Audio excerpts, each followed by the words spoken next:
Always do it on my own, so I gotta get through it. And the only thing I know is to love what I'm doing. Never give up, never slow, till I finally prove it. Never listen to the no's, I just wanna keep moving. Keep my head up when I act, head up, that's a fact.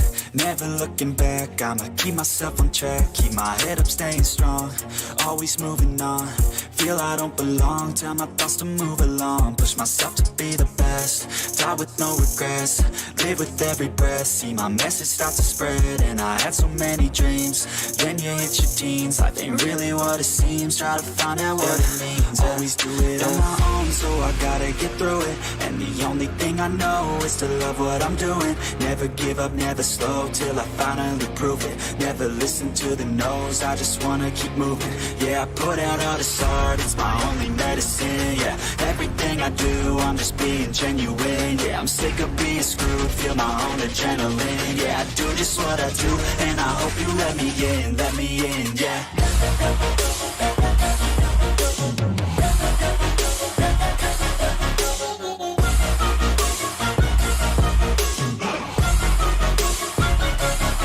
I'm grateful, oh yeah, able, oh yeah, I'm stable, oh yeah, no label, oh yeah, you know me, I have only a path, I'm lonely, but damn, I'm going to win. I don't want no fake love, I want the real stuff. Everybody listen up, cause I'll only say it once. I'm gonna show you all the path, if you want it bad. I'm gonna show you where it's at, yeah, how you can get it back. Yeah, cause I ain't never done, I'll be number one. Working hella hard until I get just what I want, yeah. Rises like the sun, yeah, fatal like a gun. Shooter's gonna shoot and I'm gonna shoot until I've won, yeah. Always do it on my own, so I gotta get through it. And the only thing I know is to love what I'm doing. Never give up, never slow, till I finally prove it. Never listen to the no's, I just wanna keep moving. Yeah, I put out all this art, it's my only medicine. Yeah, everything I do, I'm just being genuine. Yeah, I'm sick of being screwed, feel my own adrenaline. Yeah, I do just what I do, and I hope you let me in, yeah.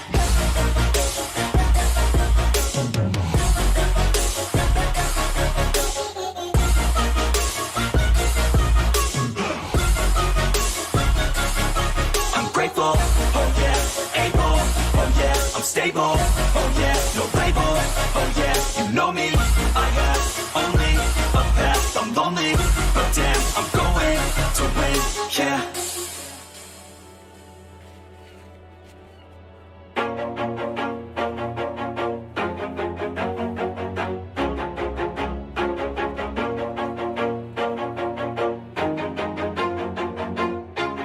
Always do it on my own, so I gotta get through it. And the only thing I know is to love what I'm doing. Never give up, never slow, till I finally prove it. Never listen to the no's, I just wanna keep moving. Keep my head up when I act, head up, that's a fact. Never looking back, I'ma keep myself on track. Keep my head up, staying strong, always moving on. Feel I don't belong, tell my thoughts to move along. Push myself to be the best, die with no regrets. Live with every breath, see my message start to spread. And I had so many dreams, then you hit your teens. Life ain't really what it seems, try to find out what it means. Always do it on my own, so I gotta get through it. And the only thing I know is to love what I'm doing. Never give up, never slow, till I finally prove it. Never listen to the no's, I just wanna keep moving. Yeah, I put out all this art, it's my only medicine. Yeah, everything I do, I'm just being genuine. Yeah, I'm sick of being screwed, feel my own adrenaline. Yeah, I do just what I do, and I hope you let me in, yeah.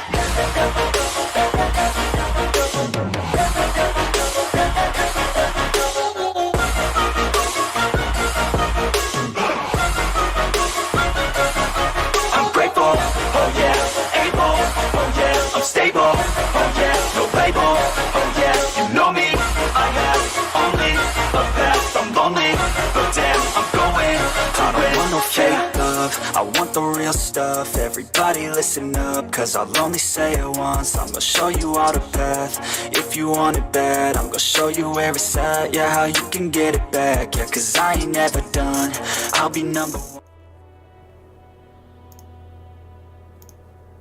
Hello everyone, I'm the Serious Bear, welcome back to my live stream and to our two favorite detectives.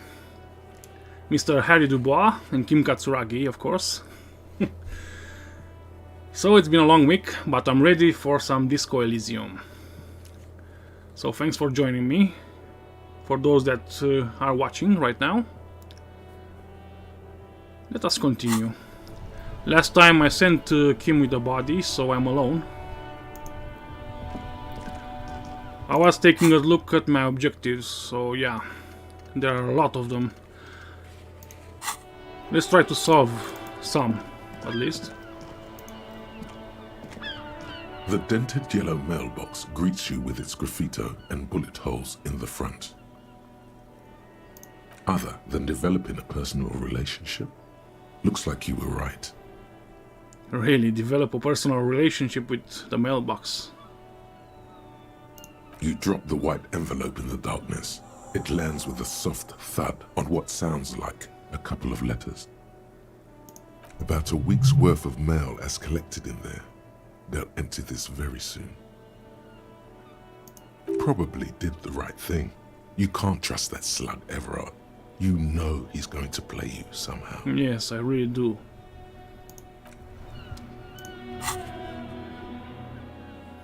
Okay, let's go to Everard.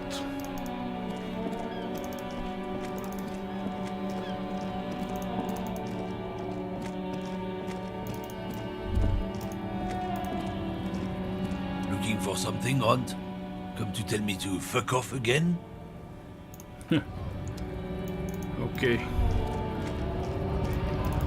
Let's drop our loot. Get some money. Why not?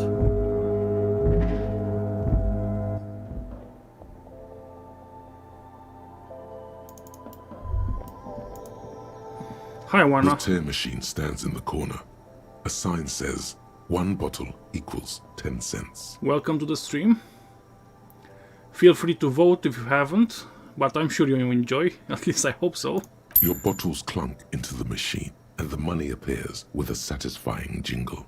You're a richer man now. Do you know what you should do with that money, kiddo? Yes, alcohol, whatever.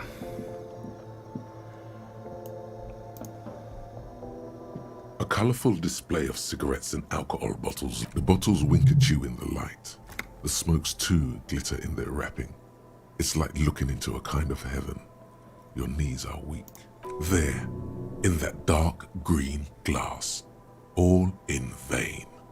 The great flowing river of warmth, wine, alcohol, beer, alcohol, love, alcohol.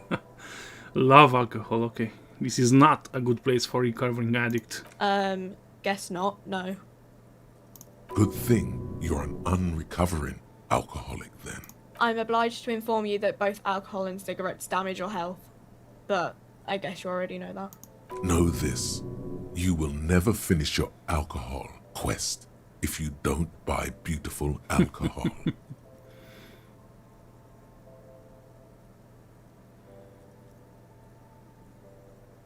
The pale aged vodka is special, I guess.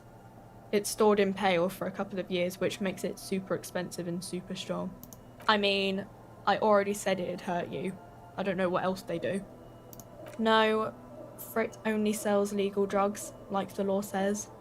Legal drugs, okay. I wanted medicine, not... A small cabinet on the wall is filled with various medicine bottles, nasal sprays, and blister packs.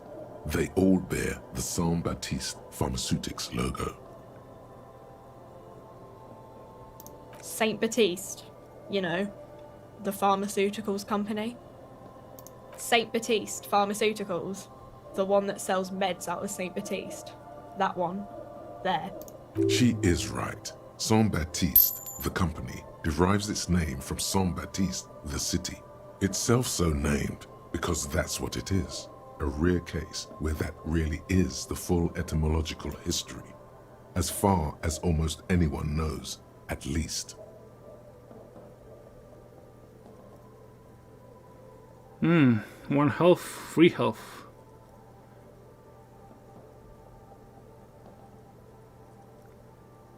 Okay, here. I hope Saint Baptiste makes you feel better or something. Let's use it.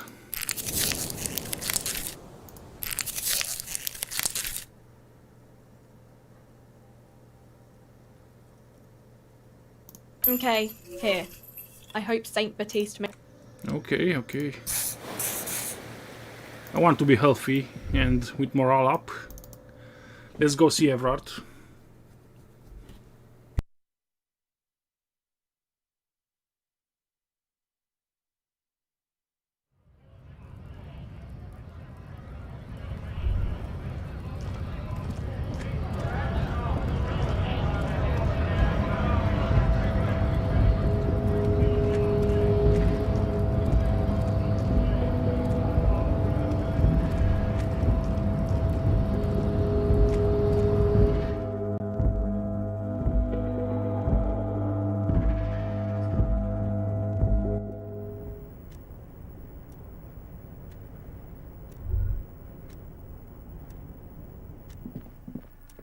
The already familiar cold touch of plastic welcomes you as you pick up the handset.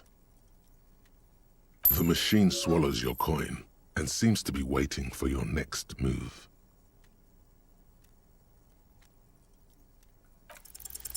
Your fingers run over the dial pad. 005. That's the dialing code for Revachol. 4952, and a moment of hesitation before entering the final numbers. 993. Calling. Calling. Still calling. Then...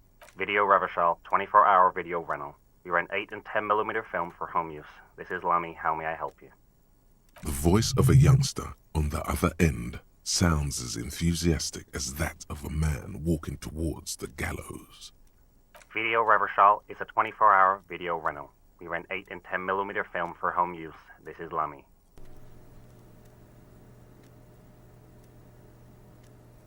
No. Sir, I don't know. It's a video rental. Maybe you rent videos here. Maybe you call to extend your rental period? Do you need to extend your rental period? Let me fire up the machine. Dubois. Dubois. Here we are. You haven't rented anything in 5 years, but you still have a copy of Blue Ocean Hell from November 46. Whoa, not a fun film, that one. I bet. It's not an easy watch. After the death of his daughter and subsequent divorce, Ziemsk immigrant Egidius Wojcik tries to come to terms with the onset of dementia. Nasty. No wonder no one's been missing it. Still, it would be great if you could return it to us. We're on the corner of Voyager and Main. The call is terminated by the other party. You're left with the discomforting sound of the disconnect tone. Okay, can I try The again? payphone hangs Nope. mutely on the wall. Okay, let's continue to Everard.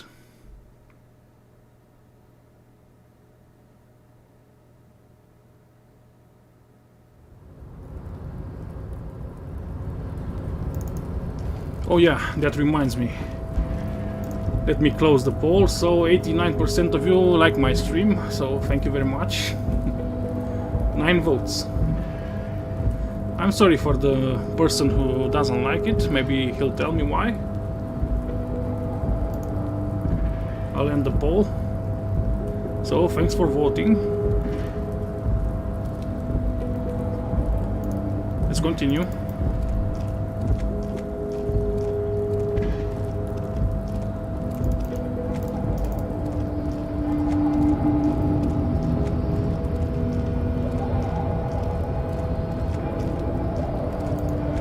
So this door.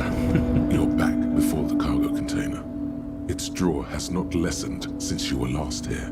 If anything, it seems to have grown slightly. Nah.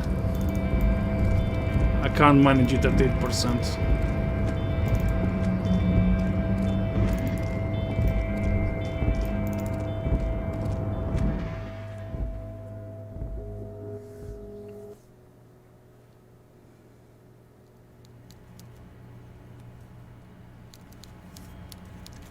So let's see what this guy has to say.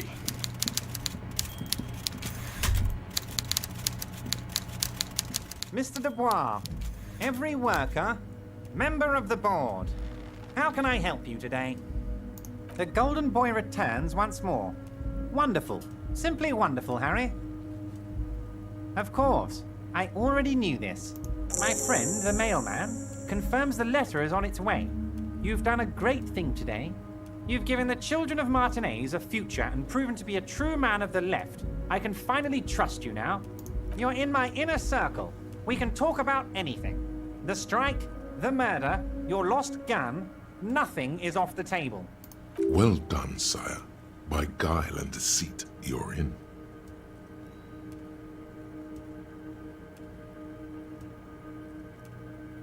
Harry, by now you should know I would never do anything tricky like that.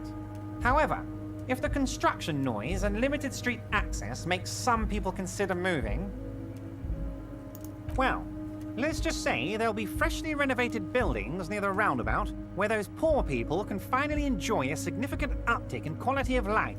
I'm talking real affordable workers' palaces. He proudly spreads his hands to demonstrate the size of the palaces. They're very large. The village is doomed? No, it's not. You were there, you saw the place, a wasteland. There's nothing left. But mark my words, Harry, we are going to reset it. Reset. I have big plans for Martinez, and they do not include humans living in those pig sheds on the coast. That land will be used for municipal buildings and commerce. Harry, imagine a youth centre supermarket church complex, employing hundreds, no, thousands of people. The coast will be lit up with enterprise and life. All those ruins out there turned into low-income housing. Yes, I'm sure they will, Everard. Harry, enough is enough. We're taking this district back. The war was 50 years ago, for God's sake. It's time to move on.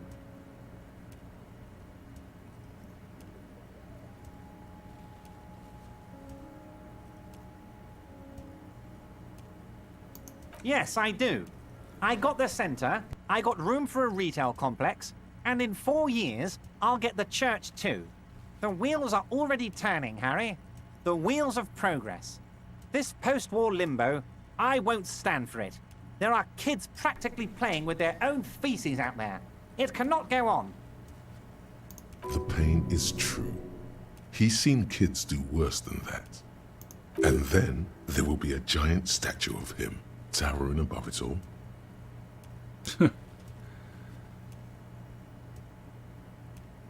I'm not a symbolist, Harry. I'm a realist. My statue will be Martinez rebuilt. 5-story building complexes, kids off speed, and landowners in a zone hating me. That will be my statue. And yours. We're doing this together. You would look nice as a statue. Oh, I do, Harry. I really do. I'm gonna make the working man richer than Joyce Messier with that vote of yours. That's my job. Just like yours is to keep the peace. I did not, Harry. Although I am very, very glad he's dead. Why a war, of course. Victory, Harry. I have victory to gain. We are going to start a war with the Wild Pines group and win before they even realize there is a war.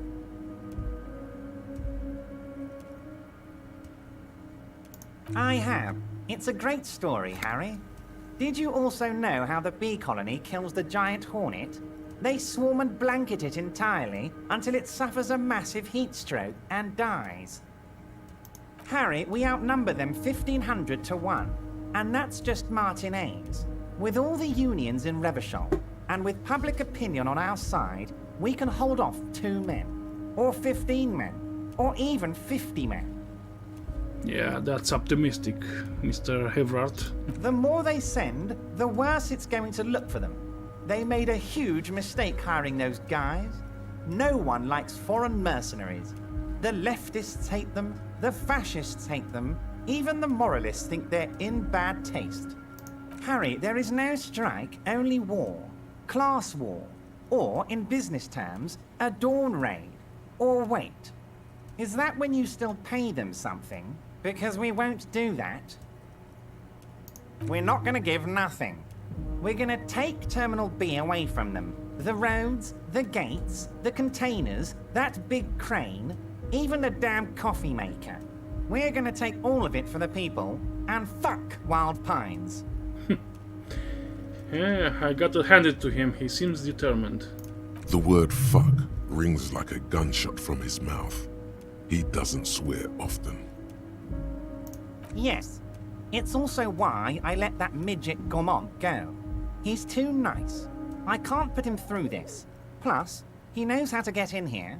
That woman can't tell her tits from her arsehole. She has no chance.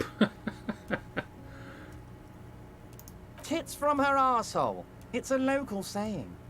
Actually, no, it's not. Yeah. Because we're friends, Harry. Besides, it doesn't matter now. You can go tell her if you want. It won't change the course of events. We have a significant head start. Yeah, I bet you do, Everard. It's already happening. 2,372. Plus yours truly, of course. 2,373 is a sizable contingent for a labor organization in Revachol. And they're all well motivated. At least the ones you've seen. Oh, you mean what sort of goods are going to be flowing through? How am I going to replace all the contacts we'll lose once the poo-poo hits the fan? The clients will ditch us. Harry, we've thought of everything. We've been running back channel negotiations with all the major clients. I think the company will be unpleasantly surprised to see how many of them stay loyal to Martinez and to the new competitive contracts we can offer.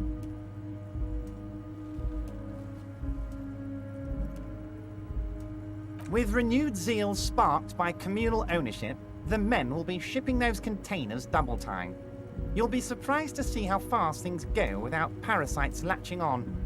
We'll have our hands free to pursue bold, exotic new revenue streams. That's drugs. Drug trade? Now you're being stupid, Harry. There are perfectly legal, 100% ethical chemical factories on the Summer and Isola. Hello, Red Phoenix. Welcome to the stream. I hope you enjoy. All they do is produce components to keep the pharmaceutical industry running. That's people's health we're talking about. Old grannies, little babes, people with disabilities. The company thinks transporting these chemicals in bulk looks bad, has bad optics, may be illegal in some countries. The Debarders Union, however, we're all about the large volume column. We're gonna transport the living daylights out of those materials, Harry. So your sick kid can get his Benefed and your wacky uncle doesn't have to come off risperidone. Benefed is a children's cold medicine, usually apricot flavored, and risperidone is used to treat severe psychosis. I'm an old-fashioned guy, Harry. I sometimes grab a beer with the boys, but I have no idea about the things you just mentioned. I like my thought. The Humpty Dumpty Dump Center gives me 10 XP every time an encyclopedia success occurs, so I like it. But if I were to supply ingredients for some sort of rainbow party, I would make sure the Union took a fantastic share.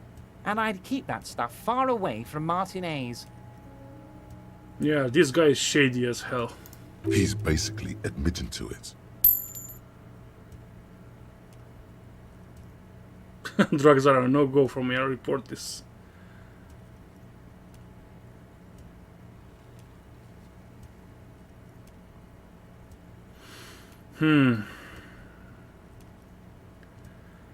Yeah, let's focus on the murder. You know why you're such a good detective, Harry? You don't get sidetracked. You care about the people you're supposed to protect, not some systems that may or may not be unethical. Anyway, let's not focus on the sensationalism of the drug trade. This hypothetical drug trade is all anyone ever seems to be interested in. It would only be a small part of the harbour's turnover, just like the harbour is, but a small part of Martinez. Let's look at the big picture. Martinez as a whole. There are little girls out there with dreams of making music.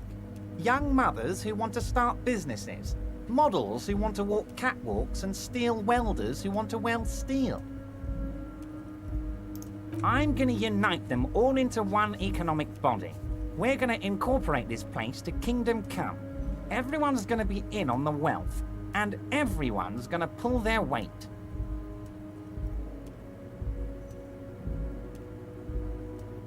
Thank you, Harry, thank you.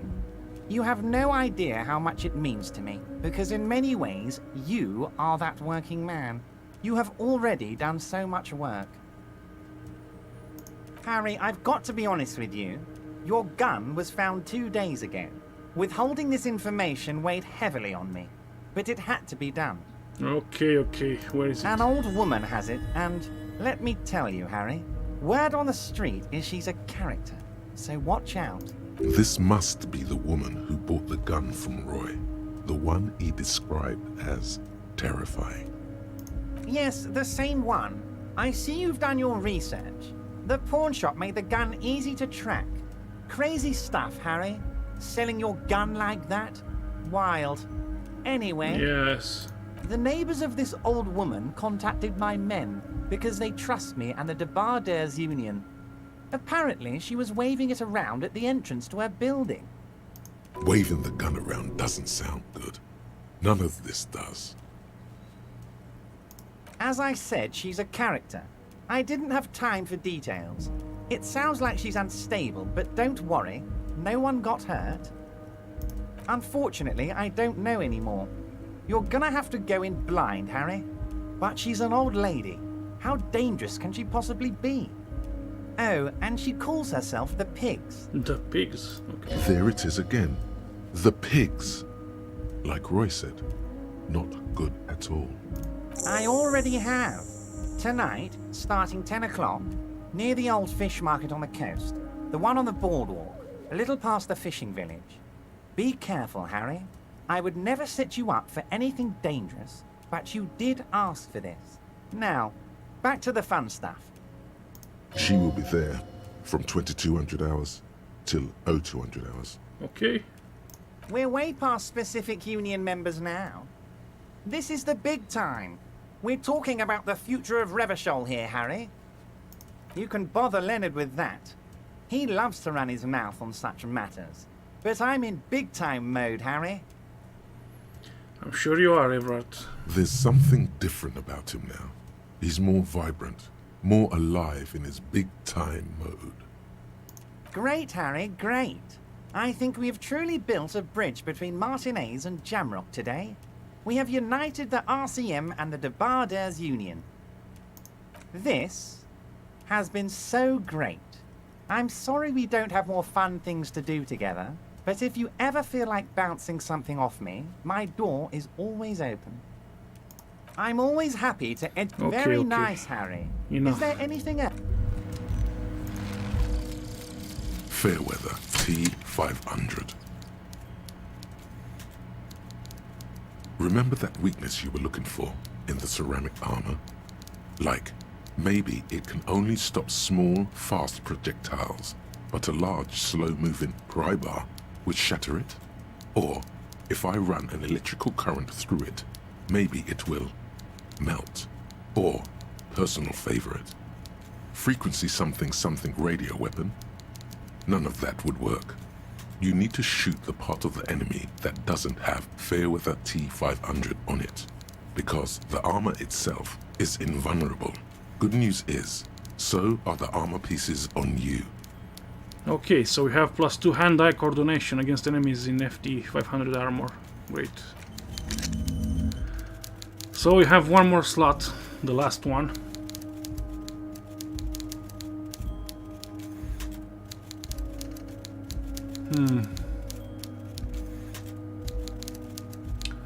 I think I'll save it, but let's unlock it. I want to take Bringing of the Law, but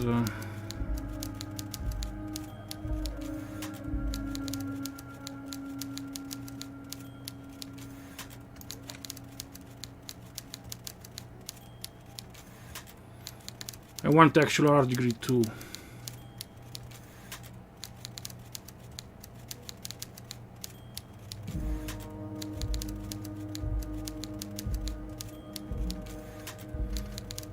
Yes, let's go for art degree. So we only have 1 point. That's bad. Okay, let's get out of here.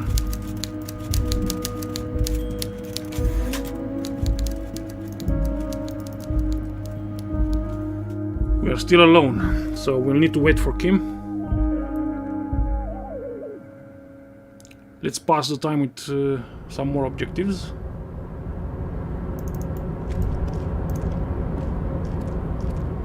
Oh, hey, mister.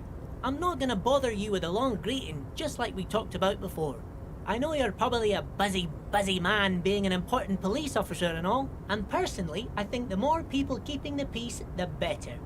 Mr. Evrat doesn't really want me to talk to people about union guys. But who did you want to talk about? Mr. Edgar is Mr. Evrat's brother. He looks a bit younger, he does, but a very smart fellow.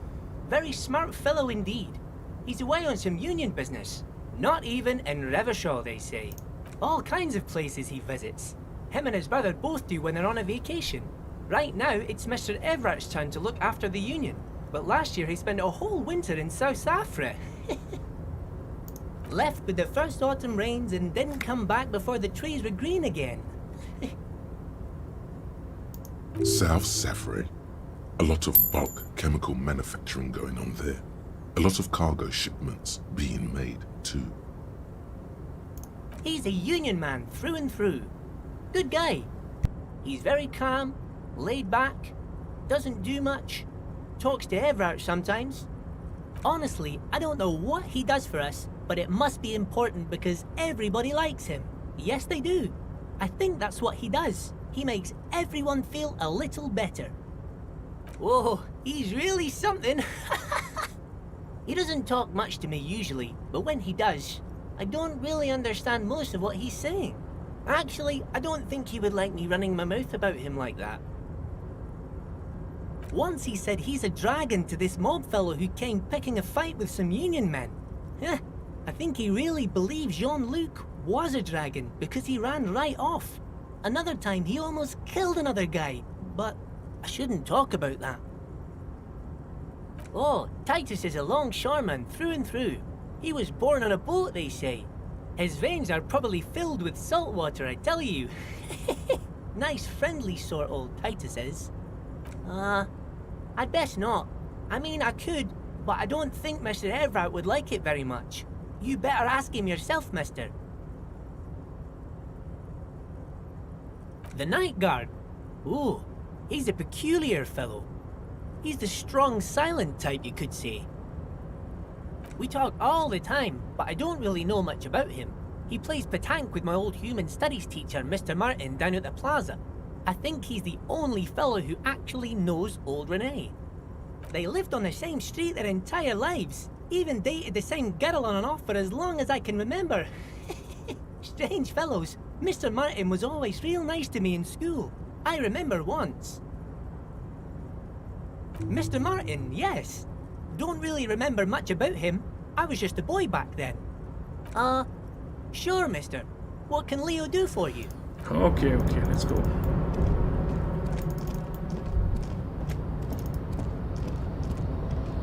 Yeah, Measurehead, he's the beast.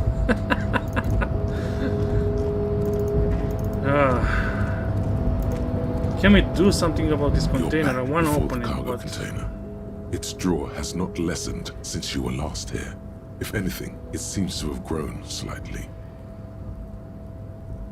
8%.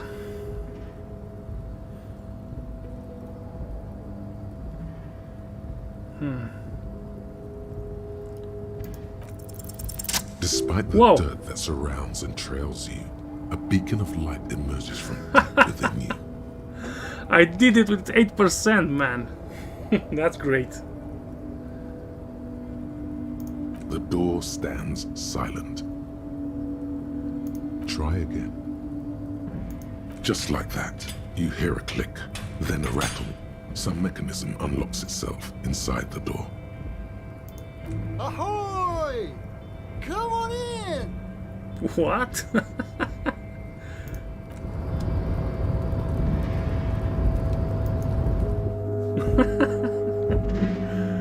Ahoy there, friend.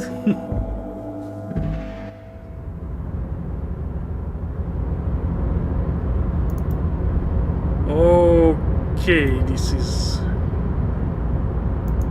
weird.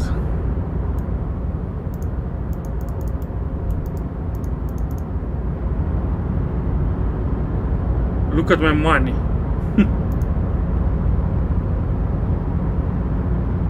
What?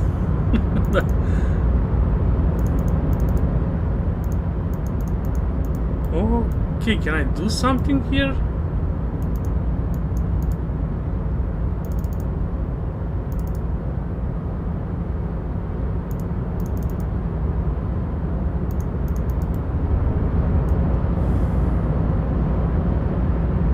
Look at my money. Come on in and do what?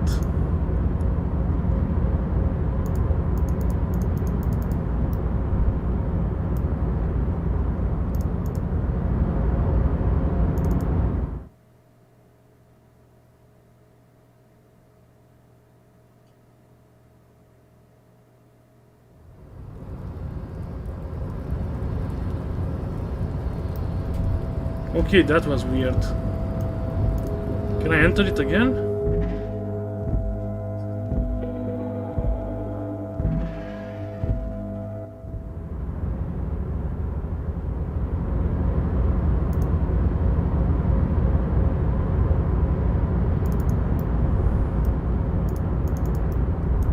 Okay, but what to do here?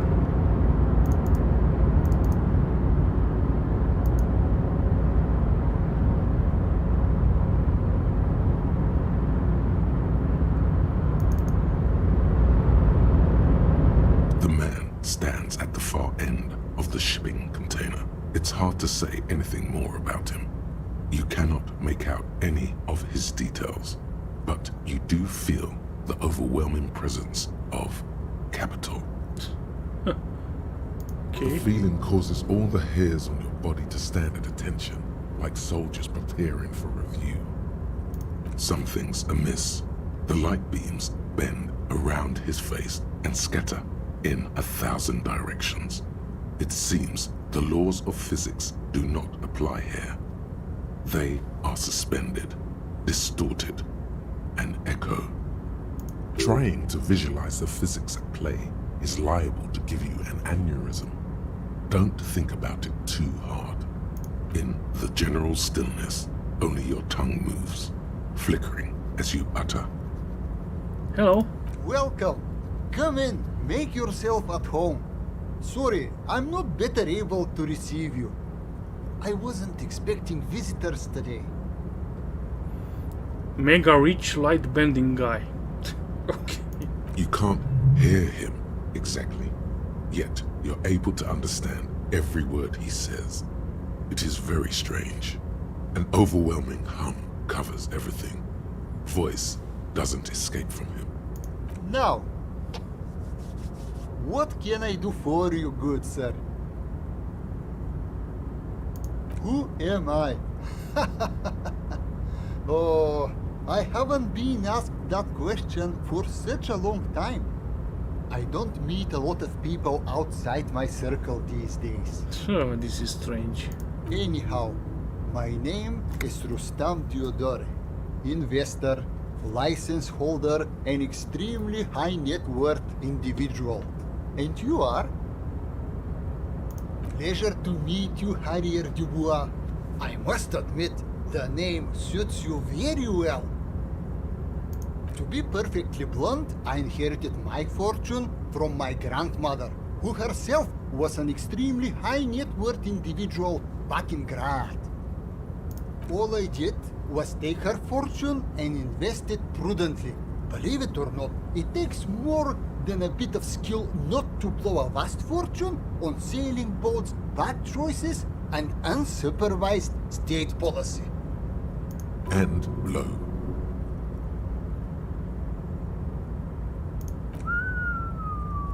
I gotta tell you, at first, being rich is a lot of work.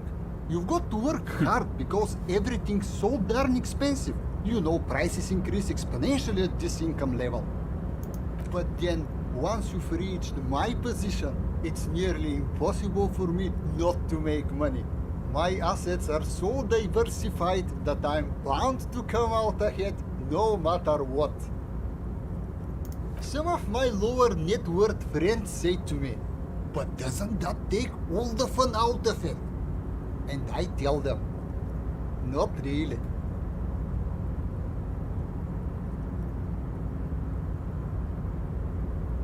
And that's what? Unjust? I think it's perfectly just. Listen, Mr. Dubois, I used to be an idealist just like you, but the truth is that we have no objective system by which to measure someone's value other than the market. We should just embrace that rather than resist it. The hand that allocates resources among men is invisible and cruel, but it is steady, measured, indeed, it is just. It is truly. It's almost entirely carefree. It really leaves you time to better yourself spiritually. Hey, all this talk about money has made you lose the thread. What is going on with the light in this place? That's what you need to ask him about.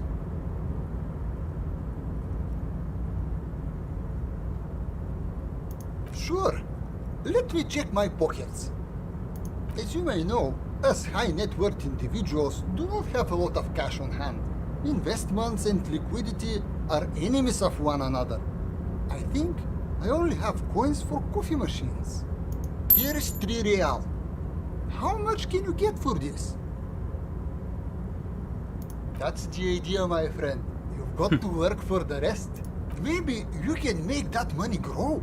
Come up with an investment plan. How's that sound?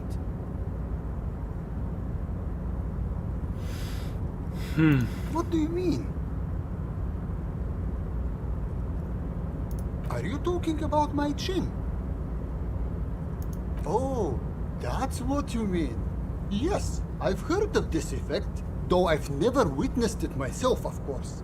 It has something to do with our Weiss-Wiesemann coefficient. The Weiss-Wiesemann coefficient is a ratio designed to reflect the difference in net worth between individuals. When the coefficient is close to 1, or 100%, it means one person possesses all the net worth. Among that group of individuals, it's been observed that when the Weiss-Wiesemann coefficient reaches about 0.96 or so, the laws of physics begin to bend around the high net worth individual. Among other things. But calm down. I'm but a lowly single-digit billionaire. That's good. Traveling. This is a great way to get around. It's fun, it's safe, and it gives me lots of time to think. By the way, let me now ask you a question. Where are we exactly?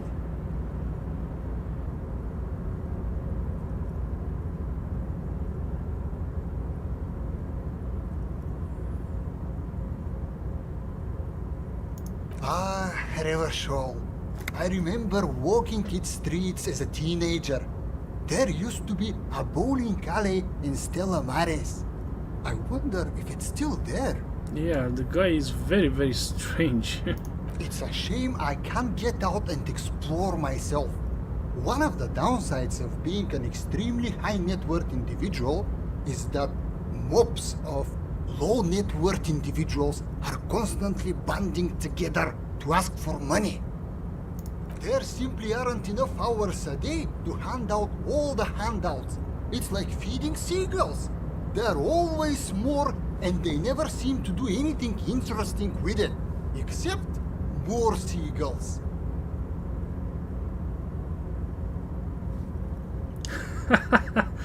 Hello, Wicked Gamer. Nice intro, nice entrance for you. I'm fine, thank you. I hope you're doing well. Welcome to the stream. Spending money is a matter of desire. I'm sure you agree. I don't have the desire for spending it like that. Smart, no? It also provides a means to hide from all the targeted advertising we extremely high net worth individuals are constantly subjected to. Luxury yachts, high fidelity portable radio systems, fail-proof outerwear, and so on. It just gets a bit middle class after a while. A bit bourgeois.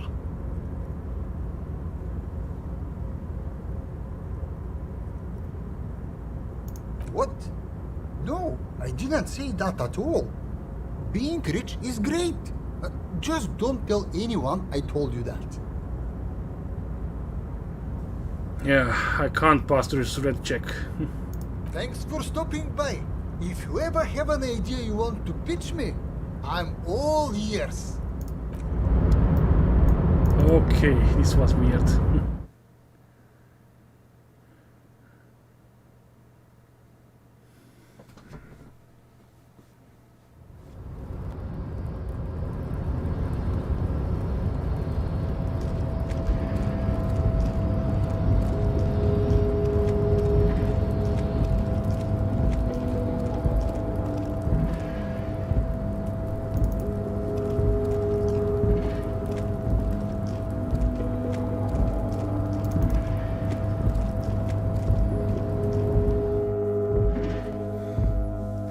Yes, one. Now we are asking a light-bending man how to get rich. I want to be rich like him. Why not? But in this game I'm a communist, so getting rich is not really an objective. I have enough money, 100 real almost, I think. Yeah, 93 real, so I'm doing fine. We have 2 points to spend.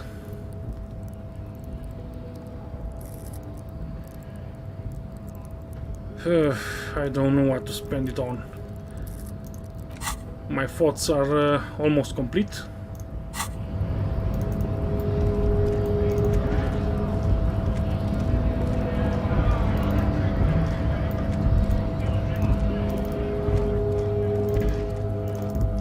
Okay, so let's return to that guy asking for his jacket back.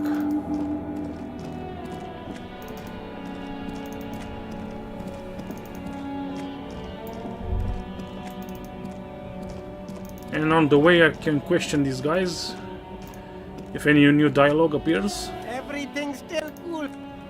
Yeah, everything's cool, slang.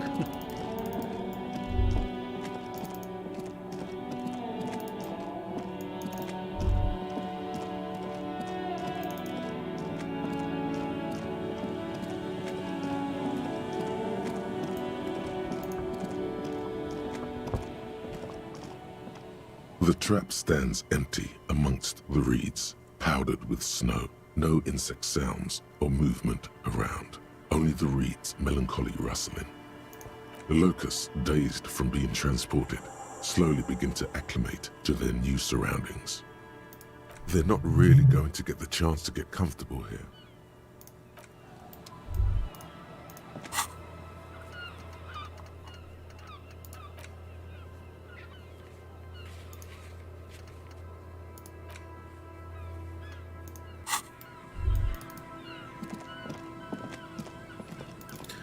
Oh, time passes slowly in this game. I need to get Kim back, so yeah.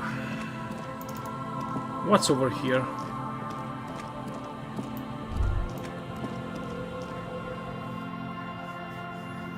I believe I've been into this house, but not much inside. Yeah, it's empty. I wonder what its purpose is. Everything has a purpose in this game.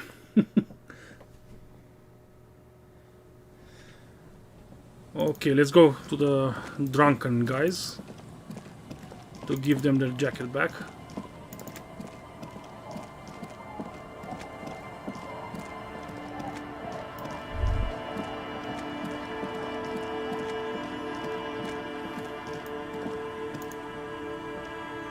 Tequila Sunset. Ah, tequila. I knew you'd come through. That's fucking great, man. What's that supposed to mean? What's that got to do with my jacket? What do I care about some local stiff? You gonna give me the jacket or no? Let me see. What? This isn't my jacket. My jacket was beautiful. This is fucking filthy. What am I supposed to do with this? I'm not taking a disgusting pile of hobo rags. I may be in an irrecoverably decaying orbit, but I've still got standards. Either bring it back the way it was before, or find a dumpster to burn it in. Underneath the accumulated filth, the jacket itself appears to be stain resistant. Maybe it just needs a good scrubbing. Of course. Drink first, story later.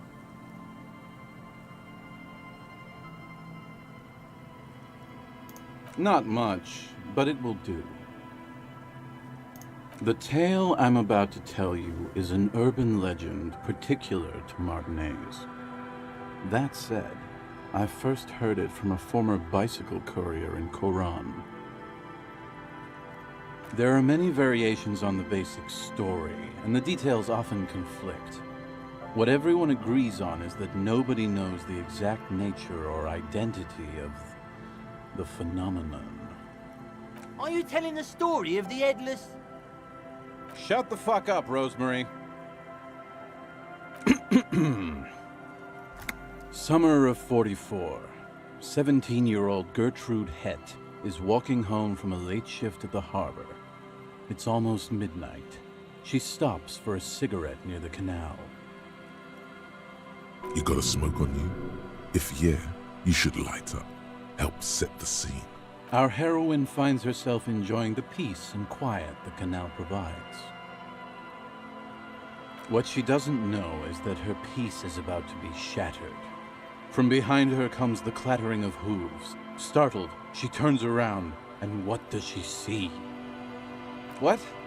No, I told you this is a Martinez legend. It's a man. The pause is long and dramatic. With no head on his shoulders, wearing a found tracksuit, searching for the legendary found cap that went missing when he lost his head. Well, there are many versions of this story, the most peculiar of which has the headless found rider riding on the back of another headless man. If I hadn't lost my keys that one time, I'd agree with you. But life is a cruel mistress. Gertrude Hett may have been the first to witness the headless found rider, but she wasn't the last. Oh no. Tell him about the two feminists by the locks. Fuck, Rosemary, they were dating. No one said they were feminists. Everyone always misremembering this stuff. Right. Early autumn of 46. Ula DuPont and Eva Delgado are fishing near the waterlock long after the sun has set. The wind picks up. A sky already dark now blackens. Water starts falling from above. The first cold rain of the season. The women are caught in the downpour. They act quickly. Eva gathers the rods whilst Ula turns around to reach for the tackle box. Don't turn around. Don't turn around. When she sees something, her shriek is so violent that the residents of the nearby apartment building believe lightning has struck. But there is no lightning. Only a heavy downpour and the silhouette of the headless found rider looming on the horizon. Ula makes a run for the shore, but Eva slips on a wet rock and disappears into the cold, cold canal with nary a sound. Her body is never recovered. Word on the street is that she, gave herself facial deconstruction surgery. Real grisly stuff. Anyway, that's the story of the headless found rider. Pretty crazy, huh? That's the reality situation for you. You think you got a handle on it, then blam! It throws some wild shit at you. That's why it's critical to stay well hydrated. What stupid stories. Well, Tequila, that's part of the legend. No one knows for sure. There are a couple of possibilities, though. Some say he was an undercover cop who blew his cover and got beheaded by the vicious gang he had infiltrated. Now he rides, searching for his lost-found cap, plotting revenge. O headless brother, where art thou? Others claim he was a professional jockey who veered off course during a steeplechase, ended up in somebody's backyard, and got decapitated by an exceptionally taut clothesline. Even decapitation couldn't stop his commitment to the sport. Are you that committed? Personally, I think he was just some guy who hanged himself from a really tall tree, and the fall was so violent that his head came clean off. Coincidentally, at that exact moment, a horse happened to pass under him, and his beheaded corpse mounted it, where it remains to this day. But then, no one really knows. For some reason, this does strike you as the most plausible theory of them all.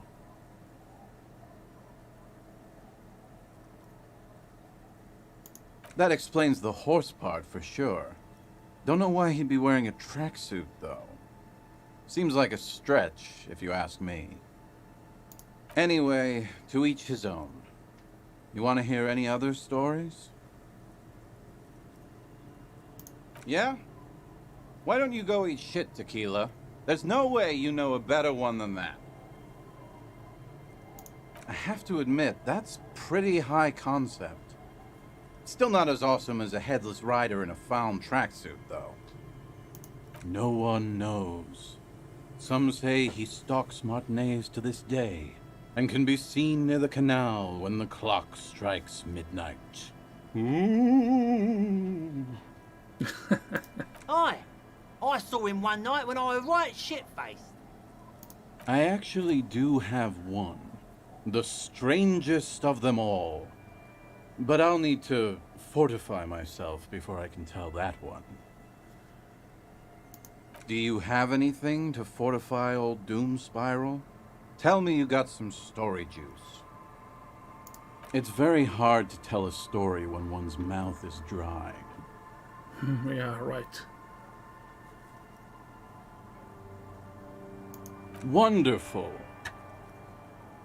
It's very hard to tell a story. Okay. Let's get back to the whirling rags to report. We repaired the trap.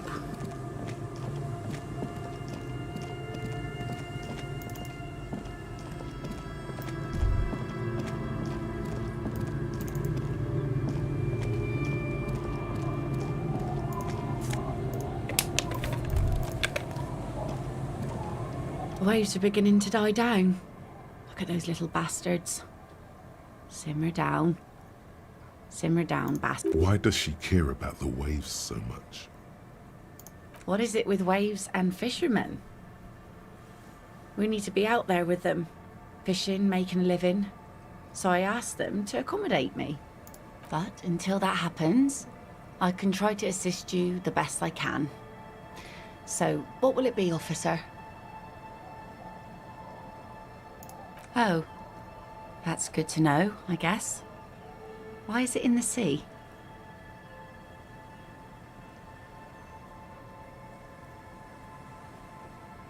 This calls for a funeral, if you ask me. Aye. Feels deserved, don't you think? Falling in the line of duty like that and all. Why odd? Our things are a part of our life world. They're made with our human sweat and they share human history. We should care about them as we care about humans. To some extent, at least. Life world? Someone's been reading up on last century Gotwaldian philosophers. Play it cool now. Oh yeah? You won't even be able to get it out of the water before early June. And where are you going to bury it? Who to invite? What music to play at the wake? Take it from someone who's been through a few funerals. It's easiest to just leave them there and let nature take care of it. It's going to be quite a few years before nature is able to completely take care of a motor carriage. You could always come back in a few months and see if you still want to give it a proper send-off. Yeah, right. I understand, believe me. I really do. I think about all the frivolous side activities I could be doing every time I go out there with my nets. But daydreaming is a rich man's game. At sea, you can't afford to be careless and dream. Anyway, what are we talking about here again? I have very, very low suggestion. Oh? Who? Well, how can I assist you then, officer? Yeah.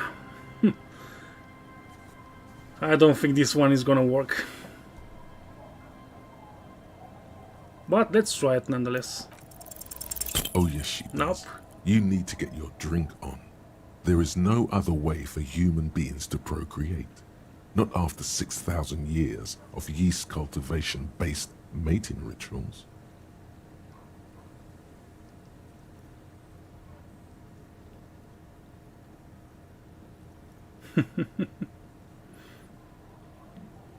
Okay. Where's this going? Absurdly and pointedly phrased. You can be quite funny, officer. Anyway, what did you want? She doesn't even understand you asked her out. Perhaps you're too sober to pull it off right now. Try again later.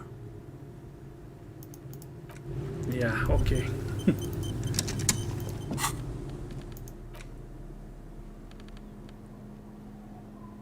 So, what can I interact with?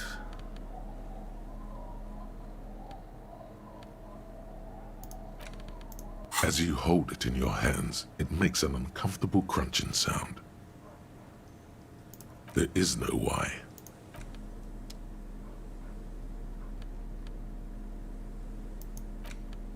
The note is written. Okay.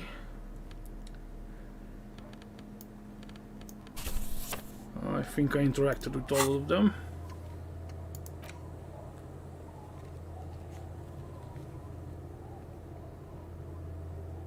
Wash the dirty jacket. Wash it where?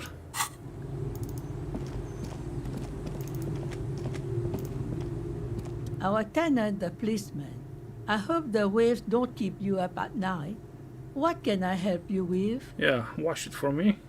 I can wash it for you. But it's going to take about a half an hour. Think you can stay put for that long? Hell yeah. No, we must run around ceaselessly.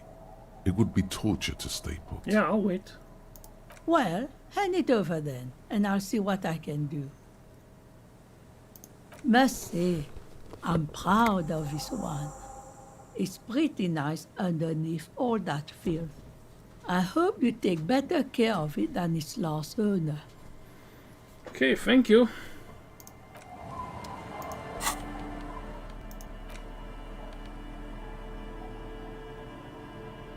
+1 logic.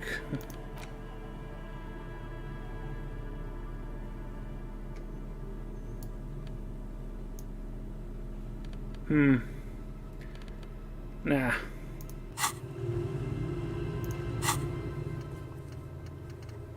Let's give it back to that guy. If he still wants it.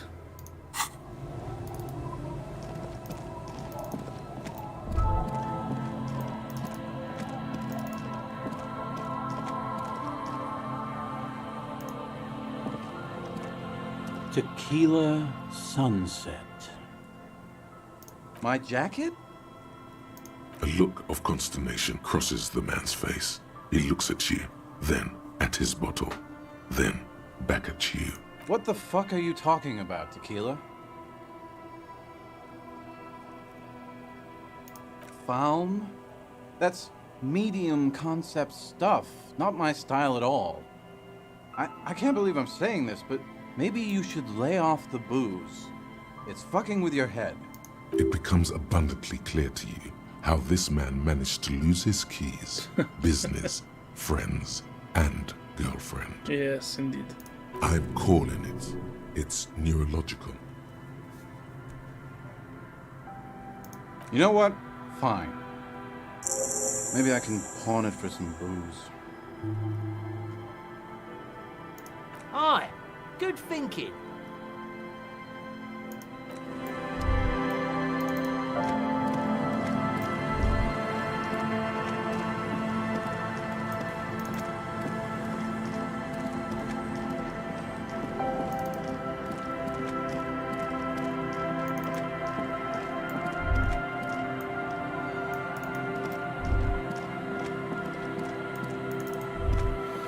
Okay, anything else around here?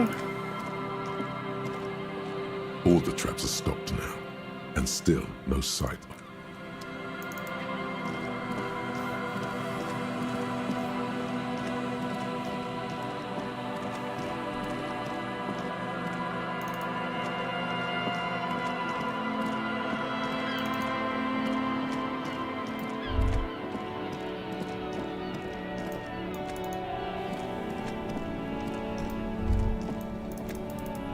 Do you have anything more to say, guy?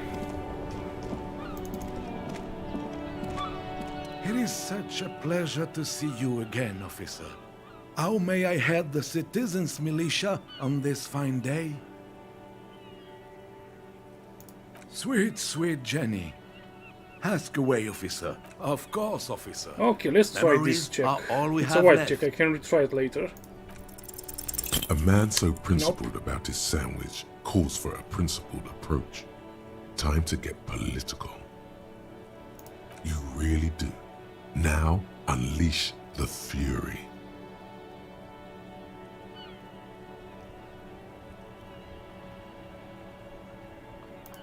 I am not going to listen to this comic connery. Huh? Yes, officer. I really don't understand how my sandwich could...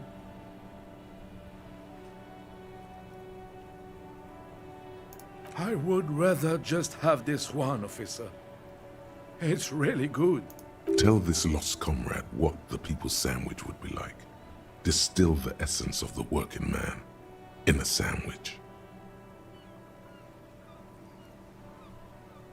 The skepticism emanating from the Merry Senior could be sensed all the way to the Seminine Isles. He's not imagining it.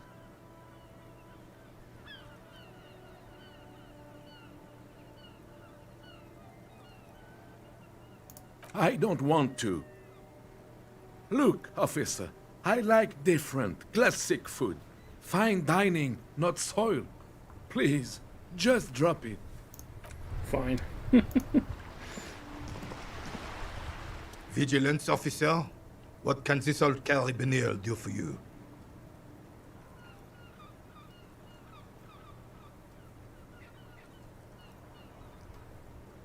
There's nothing for you to understand here. It is not her death you are investigating. Absolutely not. She died of pneumonia in her bed at the age of 79. This is highly usual. I was 22 when I returned from King Guillaume's Akira operation in the south and found my sweetheart in the arms of this wretch. The Akira operation was a 7-year campaign, during which suzerain Guillaume's army forcefully united the people in the southeastern part of La Petite Continent, collectively known as the Akira tribes under the Revacholian banner. I won her back, but while I was dealing with some issues... Yes. He stole it from you. You were He like stole a her dark from cloud me. sucking the joy out of every living thing around you. And you hurt her. Dark cloud. That sounds unpleasantly familiar. Those days and memories are gone. The old soldier says nothing, but when his glance quickly runs over Gaston's face, there's an odd look in his eyes. Shall we try to put one in composure? We have 2 points.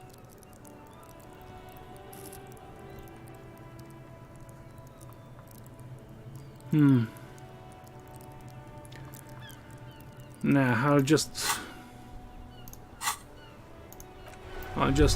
save the points for now.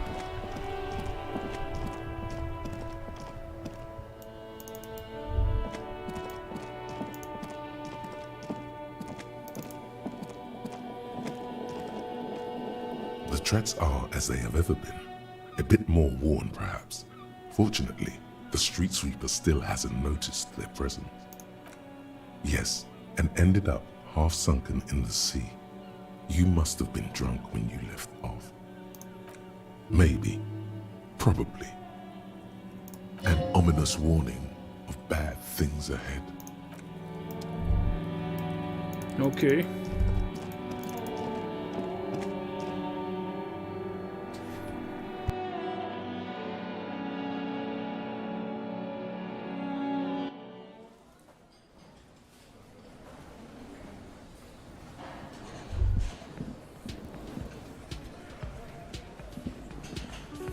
Yes, Elite Pro, I agree. It is a cool game. Quite nicely. Hi again, Gendarme.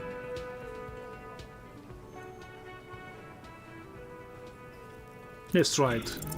Nope. It's the sports. He's a sports guy. All about that physical prowess and athletic skill. Nothing else here. Bye-bye, Gendarme.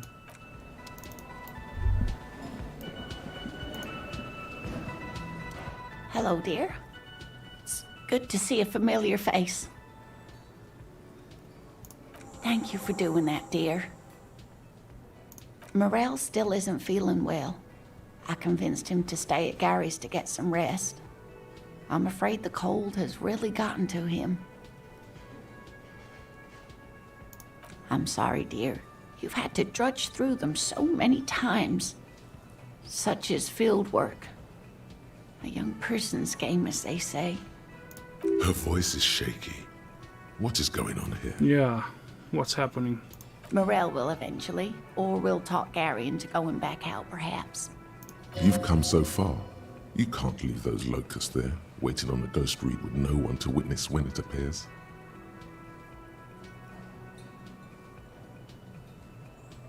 That really is too much, sweetie. Thank you for your dedication, but I can see you're coming down with a cough yourself. Very strange. Why is she not letting you do this? It's like she's given up. Different? How? I'm in doubt, sweetie. That's all. It's a strange feeling. I haven't really told this to anyone, but you are a police officer. And when a police officer asks, you must answer. Do you ever wonder if some lovely story from your childhood is just that? A story? Or a dream? Yeah, she's having doubts. Seeing the Insulindian phasmid was just a story I used to tell people. I didn't really think about whether it was real or not. Morel's so proud of it. He always tells everyone.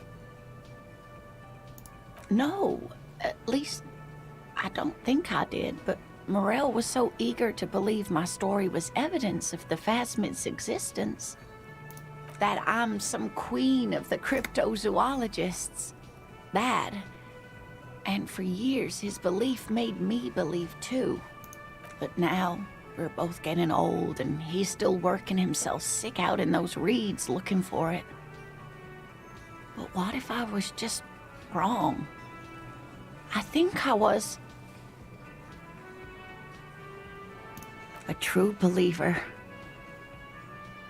Sometimes I still see it too. The real memory of it, how it was there.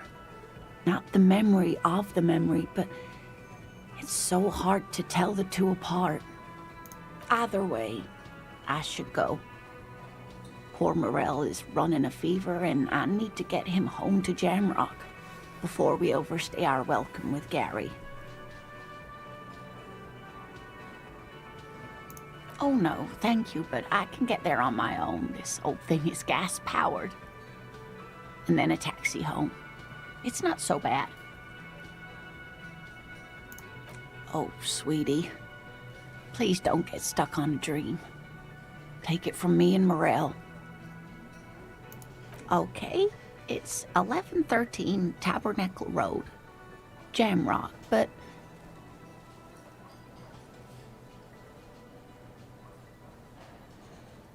Likewise, sweetie. Thank you for everything. Truly. Even though it turned out to be a waste of time. A dream. A lie. A fool's hope. Say her lips moving in silence. Like that, she drives off. The gas engine mutters quietly as she gets to the doors, then pushes them open. Outside, the cold, coastal wind blows. Huh, that's unfortunate. Actual art degree. Trite, contrived, mediocre, milquetoast, amateurish, infantile, cliché and gonorrhea-ridden peon to conformism. I fucked me. Affront to humanity. War crime. Should literally be tried for war crimes. Resolutely shit. Lacking in imagination. Uninformed reimagining of. Lip-wristed, premature, ill-informed attempt at. Talentless fuckfest. Recidivistic shit peddler. Pedantic, listless, savagely boring. Just one repulsive laugh after another. Okay. -1 hand-eye coordination and conceptualization passives heal +1 morale and give +10 XP. Should be helpful. So which one I do not need? Well, I'll keep them for now.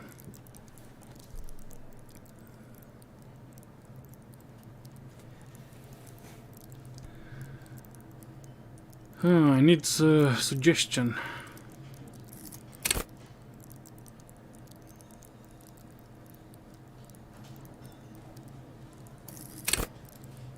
Yeah, let's level up authority. And we'll save a point.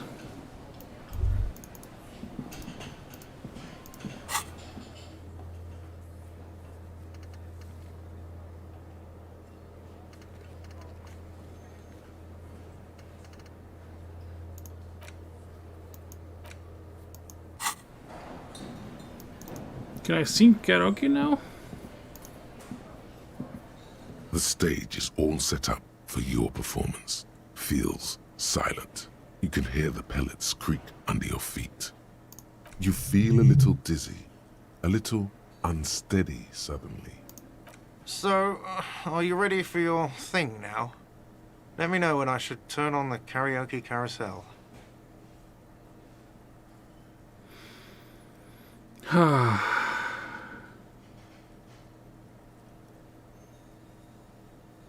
Nope, I'm not ready.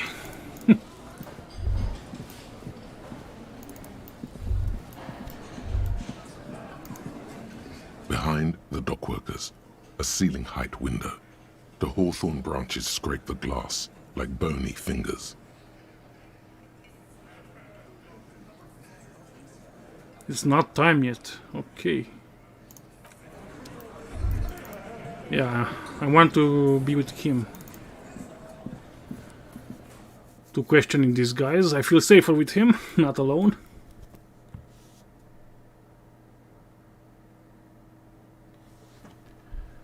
Okay, so it's 6 PM in the evening. Where should I go now?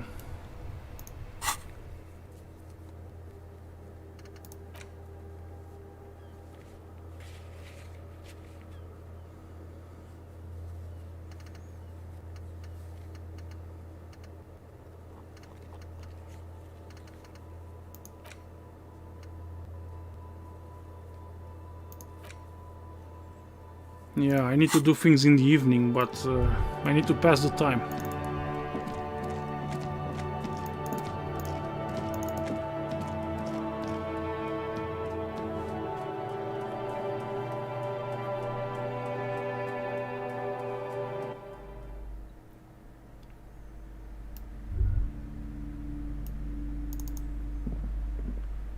Hello again, esteemed officer. Okay, but please, only a few questions. You wouldn't... Yes, the Simonese are very crafty, and their wards are extremely powerful. Lesser wards simply won't do here. The woman looks aloof.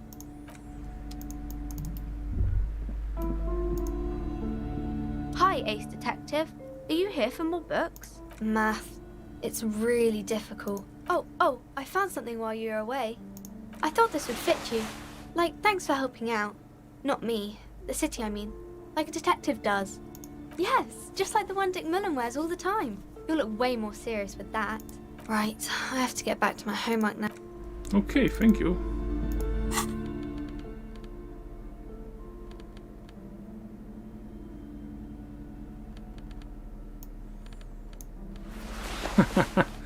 Yes, this looks better.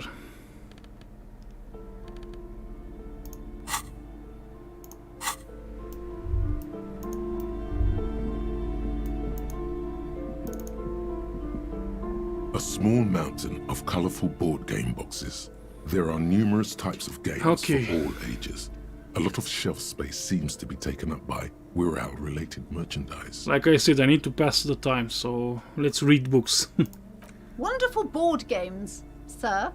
The Viticulturist is a classic for sure, or perhaps you'd like Archipelagos of Insulinda, a very educational game for those interested in geography. Raubritter is a fun game of economic competition, but can get quite intense after a while. We have games for the whole family. You can play with your children. Who are you going to play board games with? Do you have friends or family? It certainly feels like whatever you are will die with you. Friends are technically like family. For playing with friends, I'd recommend Suzerainty. It's a civilization building game where you build a civilization, then set off to brutally colonize and repress other civilizations. It'll cost 12 real. Lousy auras there. No, role-playing games are popular among those types. You know, who are into those kind of things. Personally, I don't like it. Not at all.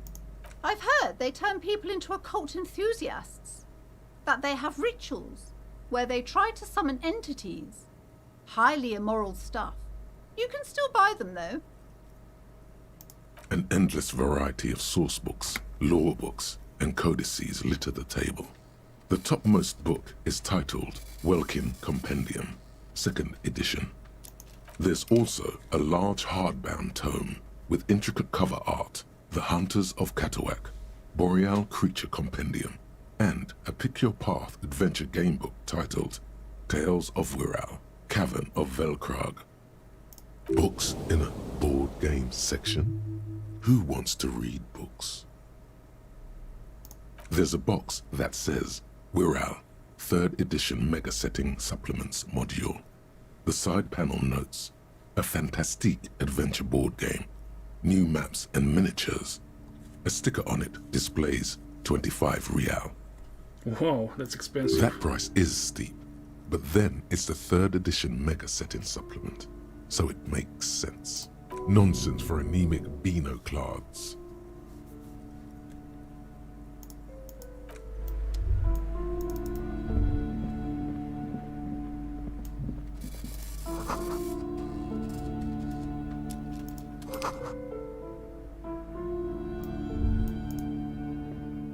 Shelves filled to the brim with crime novels featuring the supposedly stalwart Vespertine detective Dick Mullen. Crime fiction is a disgrace. An asinine misrepresentation of the physical attributes of the arduous everyday work of actual police officers. These books greatly overstate the excitement of police work, glossing over how long it takes to actually follow up on leads and eliminate dead ends. What's more, they completely ignore the psychological hardships of year after year coming into contact with people during the worst days of their lives. Not a single mention of all the stress this work creates upon the officer's family. Detective fiction just doesn't tell the truth at all. Now, would you like a list of all the books found on the shelf? You see Dick Mullen on the job. Get me Mullen.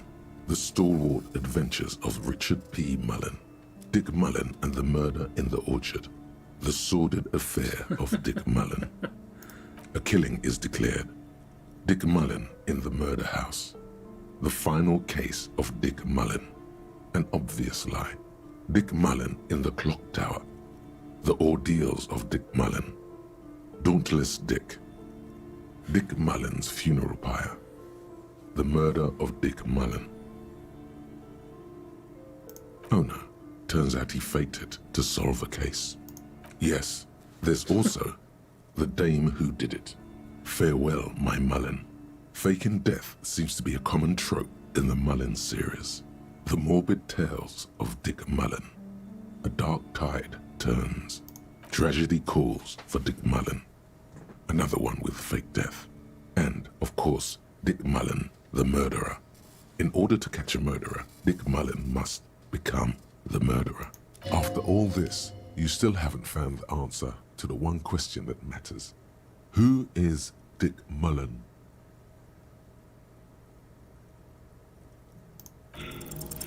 Your attempt to grasp at the answer fails. It seems very close by, pulsating just. Yes, let's leave Dick Mullen. The plaque on the shelf reads, Biographies of Famous People. You see a large variety of names, none of which ring a bell. Okay, while I'll go to the tent after I read some books. I would say The Greatest Innocence. Yes, most certainly. It's an important educational tool delving into the depths of history, religion, and their relation to innocentic power.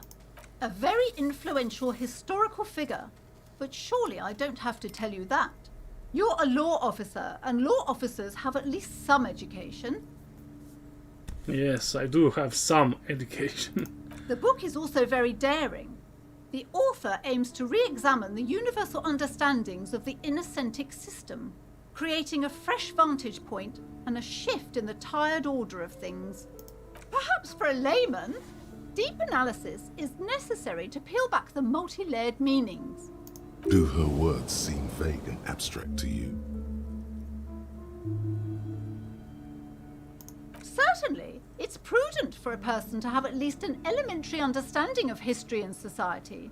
Imagine the chaos we'd be in otherwise. You feel like you should get this one? Definitely. It's important somehow. There's something personal inside. Browsing through all the books with all their names makes your head spin. None of these seem important or relevant. It's all just vapid egoism. Suddenly, a particularly odd title catches your eye. It reads, High Speed Love, the tragic true love story of Jacob Irv and Alfie Delatraz, by one Cecilia Averbrook. High Speed Love chronicles the romance between two of the finest tip-top tourney racers in history. One of them is the madcap driver, Jacob Irv. His blonde mane graces the cover. Next to Irv's life story, you see a slim biography of an Occidental rock star called the Anti-Star. He's famous for shooting morphine into one of his eyeballs and cocaine into the other. Next to that, Rivasholian radio personality Guillaume Bevy stands in front of a rundown drug den. He's a permanent fixture on Channel 8, reporting on real-life crime and ruining cops' days. I really must insist you buy one of the books. Reading them is not for free. Do still browse though, but not too long. Jesus, woman. I'm sorry, I did not mean to rush you. You are browsing. Go ahead. Take your time. Time is commerce. Fine, I'll get it. A true cultural touchstone. Enjoy the read. Several maps have been attached to the maps look old and faded. Your eye catches a map of incident. Always good to be informed of your surroundings. I'm sorry, officer. The map of Martinez is the only one available. They're quite valuable, though they might not look... Yes. Are you interested or not?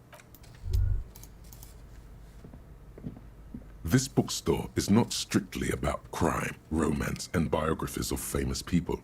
There's also a wide range of paranatural literature. Okay, let's browse.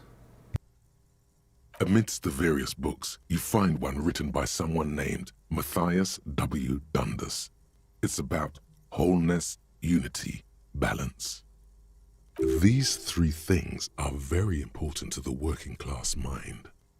The point of the book, and many others on this shelf, is to give people medicinal advice in situations where they don't have access to paid health services. It serves platitudes, while also telling everyone that traditional medicine, the kind people don't have access to and which costs more than this book, is garbage and would only give you cancer anyway, without even curing your cold or anything. Wholeness, unity, balance, on the other hand, can basically take care of anything. Though it is important to note, when it's up to your mind to heal yourself, then it's because of your mind that you're ill in the first place. The book features chapters on topics such as how to find magnesium. It even lists plants you can harvest magnesium from. How to continue drinking if you're an alcoholic who has destroyed his liver. And there's even a chapter on the ancient Seraïs tradition of using duck gallbladder preservatives to treat and prevent sexually transmitted diseases. Pre and post factum apply. Nothing worth buying. This is just mundane garbage. What's even paranatural about this? The throbbing in your head increases with every passing moment you gaze at this shelf. Suddenly, as if out of nowhere, a small green book becomes apparent. The title of it reads, Medicinal Purposes of the Pearl.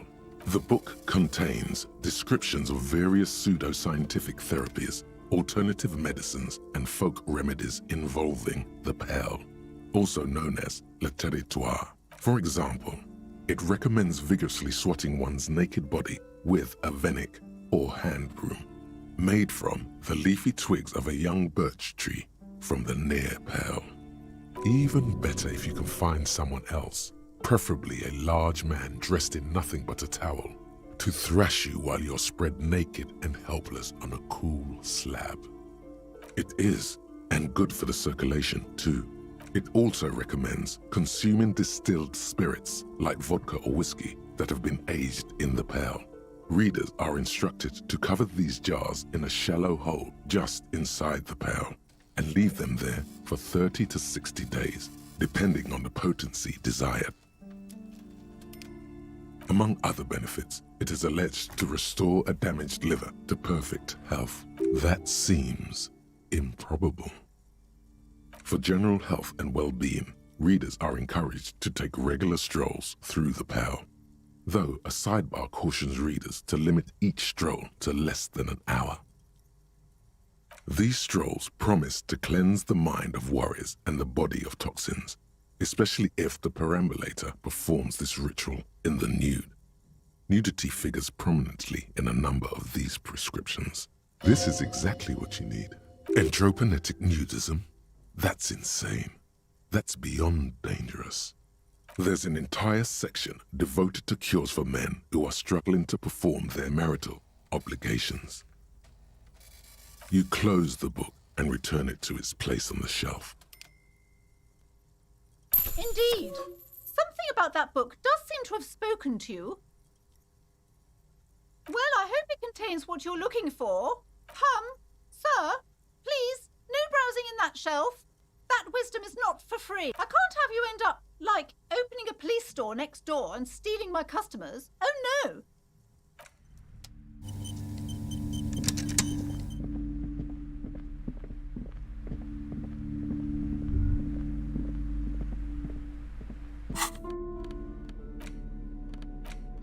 The worn map features the patchwork grid of the streets of Martinez, with directions to appropriately touristy locations.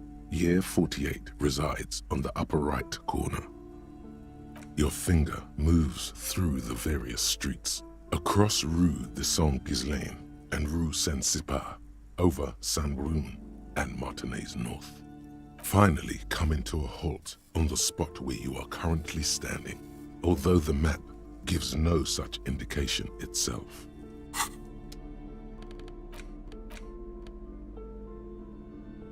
The Greatest Innocence by João Paulo Salomão Lopes de Fuego.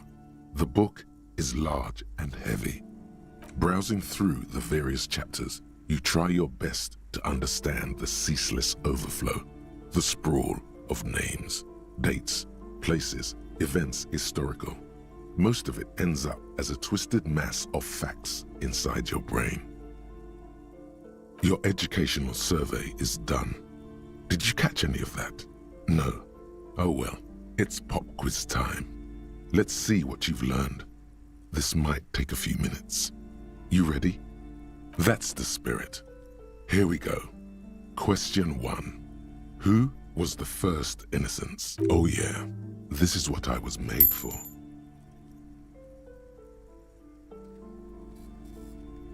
A pop quiz is a short examination designed to test your knowledge without any prior warning or announcement.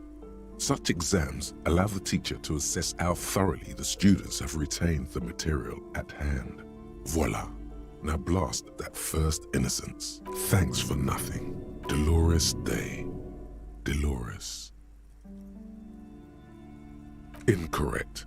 Dolores Day was the innocence of humanism, internationalism, and the welfare state. She codified parliamentary democracy and created modern institutions. Among these, the moral intern, she was powerful and beautiful on all her icons. Her colors are silver, white, and apricot.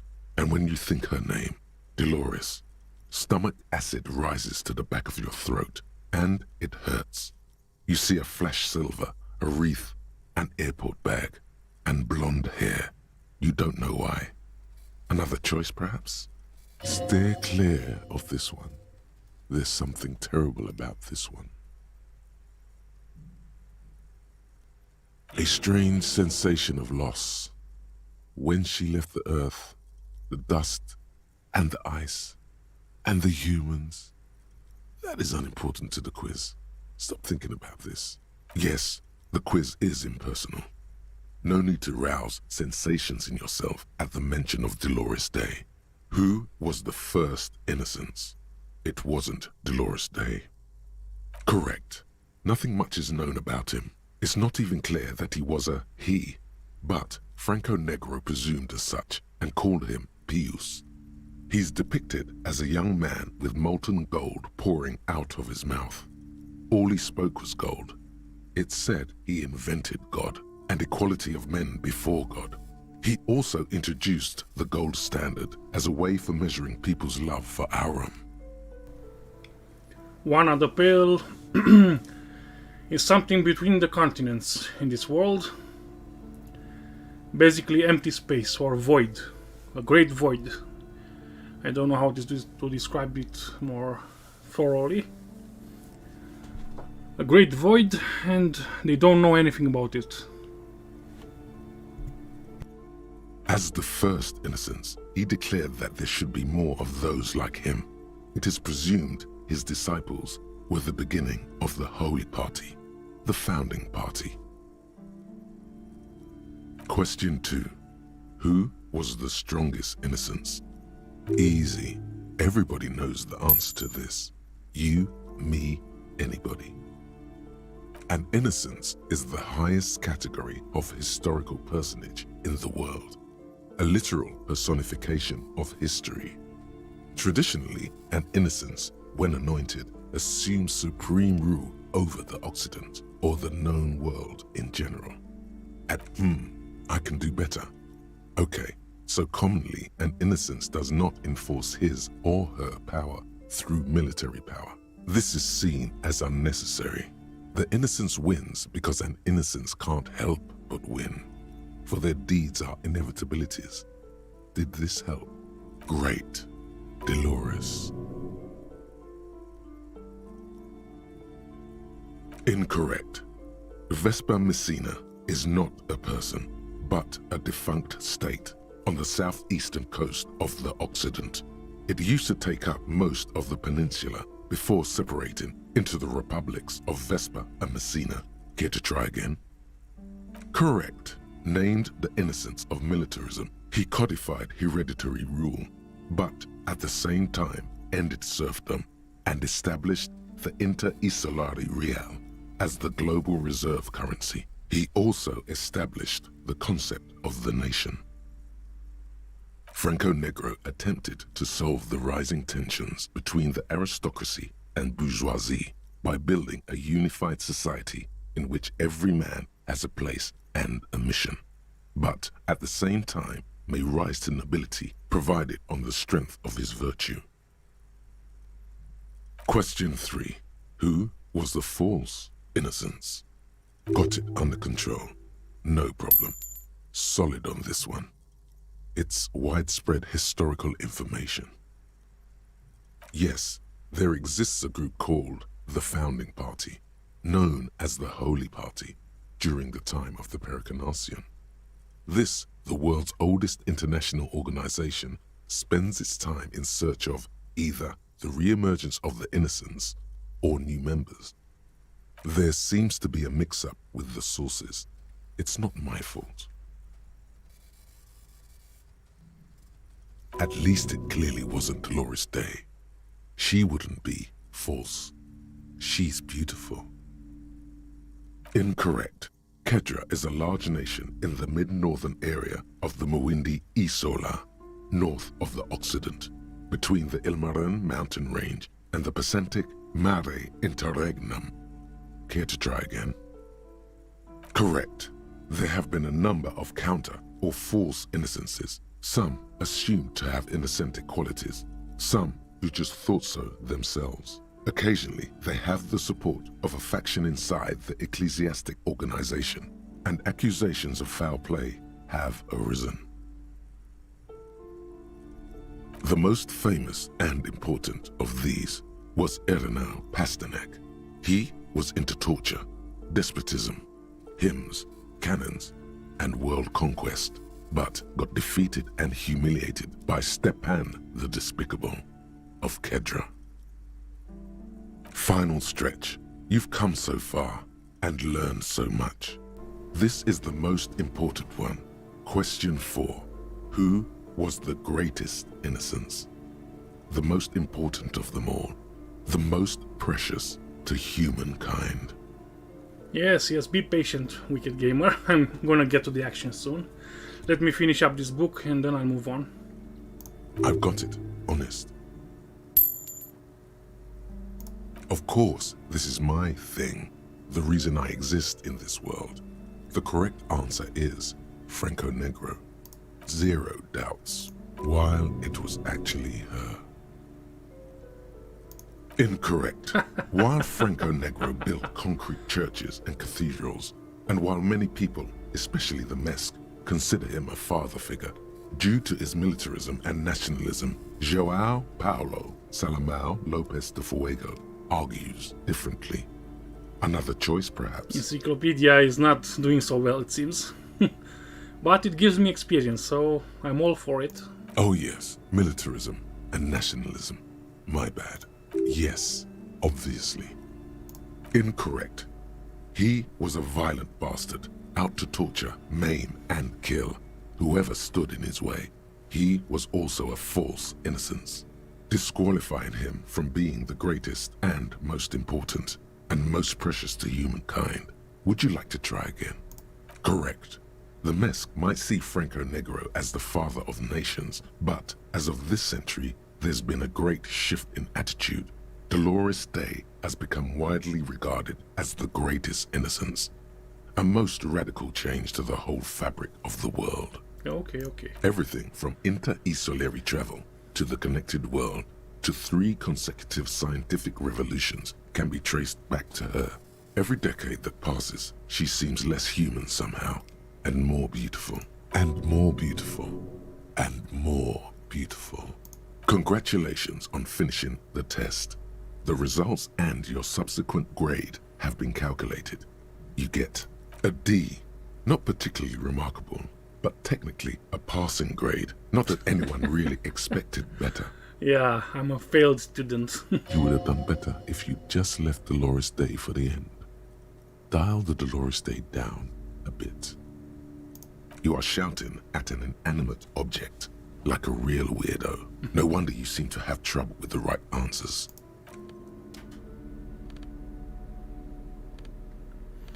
Okay, I'll move on.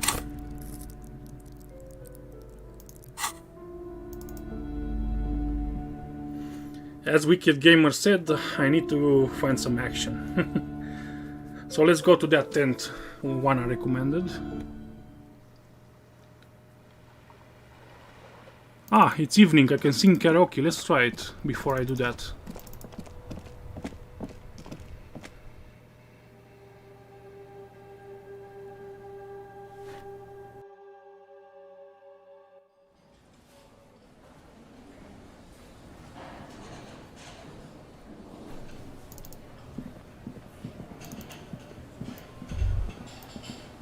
Let's try it now. The stage is all set up. You feel a little... So, are you ready for your thing now? Let me know when I should turn on the karaoke carousel. Ah, it's still low.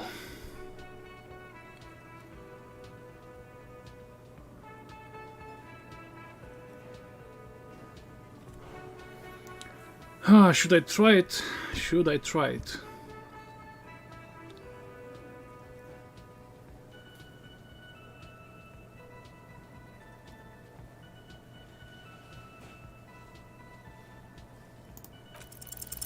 The air is thick with anticipation. Someone dims the lights as the music starts.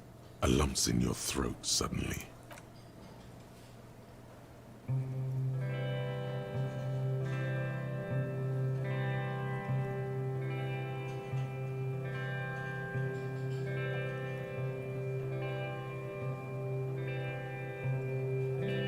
I would often go there to the tiny church there, the smallest church in Sanson, though it once was larger. How the real may rest there, down through the mist there,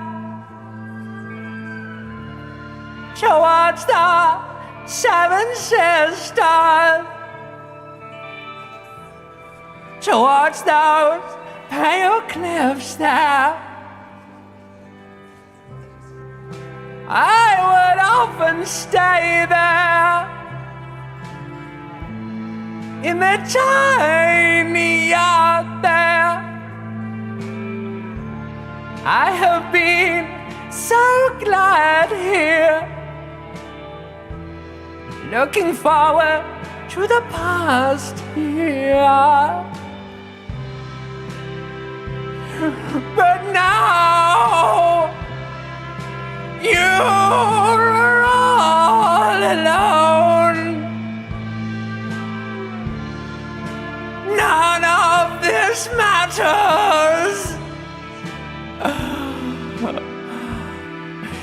At all.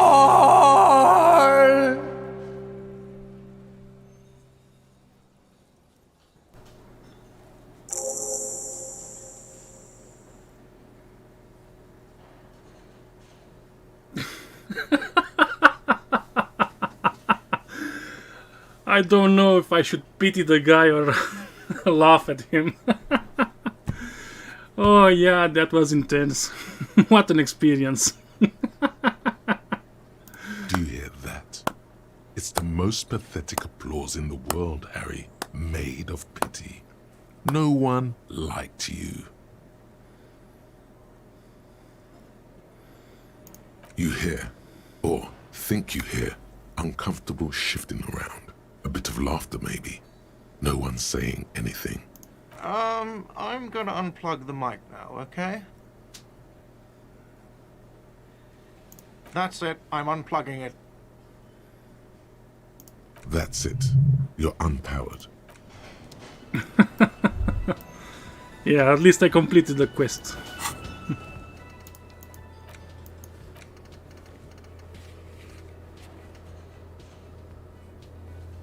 Okay.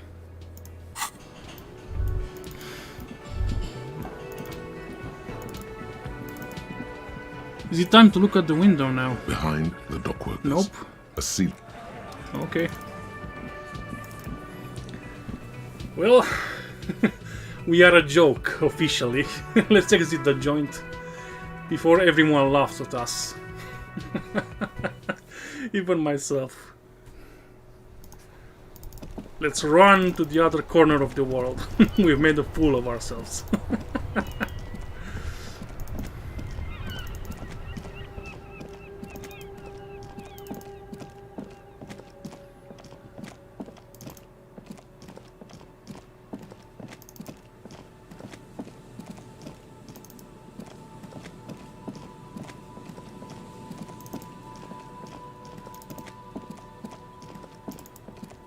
Yeah, what's the matter, people? Don't you like my singing?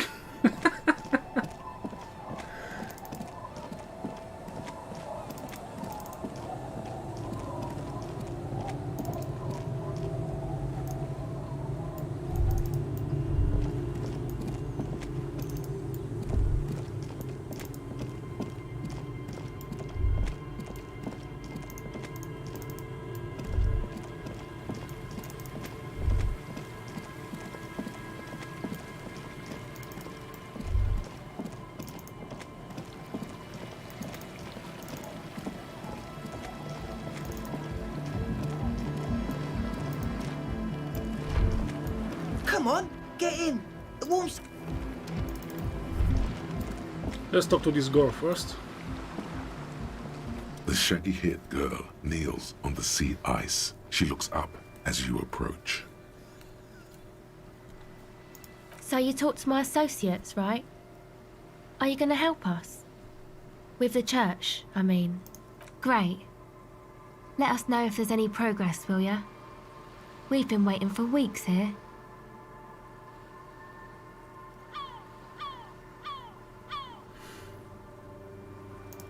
Oh, that. You're not going to believe me. There's no point in me telling you.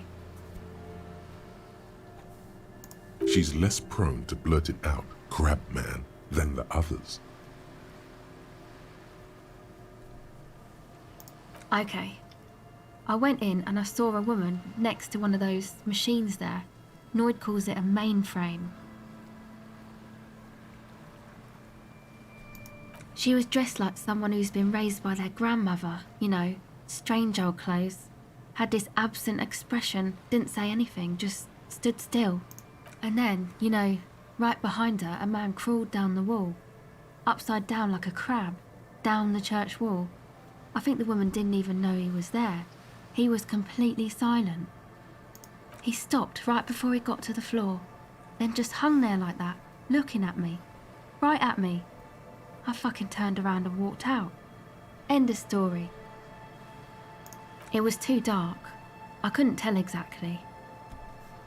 Come on. She obviously could. She already went into detail. He looked like a banger, okay? He was all muscular and stuff. Had a mesh tank top. I know it sounds ridiculous, but that only made it scarier in a way. Yes, a banger. As in a mess gang member. I know what it sounds like, but that's what I saw. Why? I guess so. Anyway, what else? My associates? I haven't got much to say about them. Sorry. I just don't tell people about my friends and who they are and so on. I don't provide information on them. To the cops. Me? I'm a silver bird. Don't know what makes you think it'll be any different later, but... I have 2 points.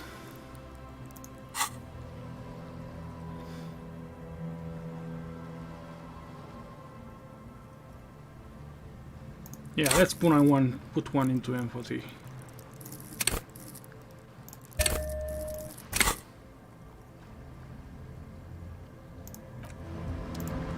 Hello again. Let's try it now. The device is still warm from her touch and heavy as a brick from the batteries inside. The company logo, Omicron, adorns its yellow plastic cover. Inside, the tape is rolling. The girl looks at the device in your hands. She looks you in the eye, her pupils wide, surrounded by a ridiculous amount of makeup. The wind howls. She remains silent. It's real. Tell her. What is?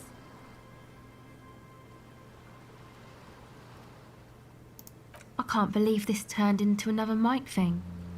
Fine. Okay, I'll stick to it. I'll knock it out in 3 rounds. So thanks, I guess, for the psych session. Maybe I can return it. What's been eating you, officer? Come on, I can tell. But, okay. Be a boyadero about it if you want to. What is it?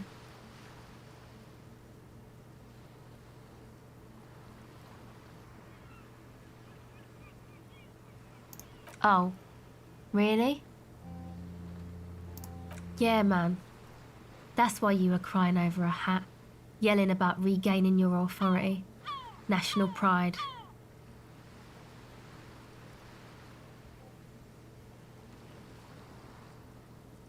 No, it sounds like you just got chick issues.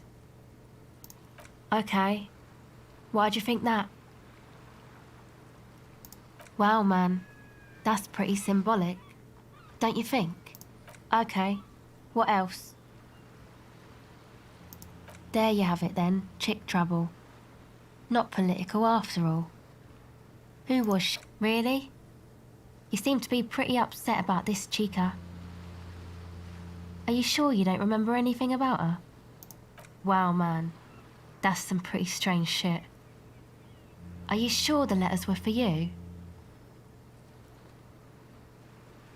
How come you don't remember, though? Is it like some selective memory thing?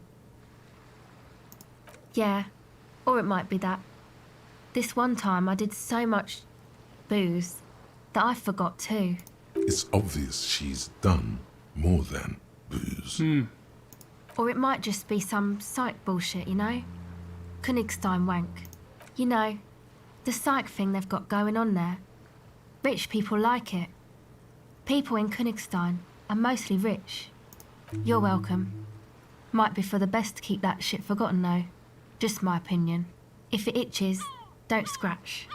Yes, but it itches really, really bad. Hello again. Okay, let's get in there. Come on, get in. The warm stuff's getting out.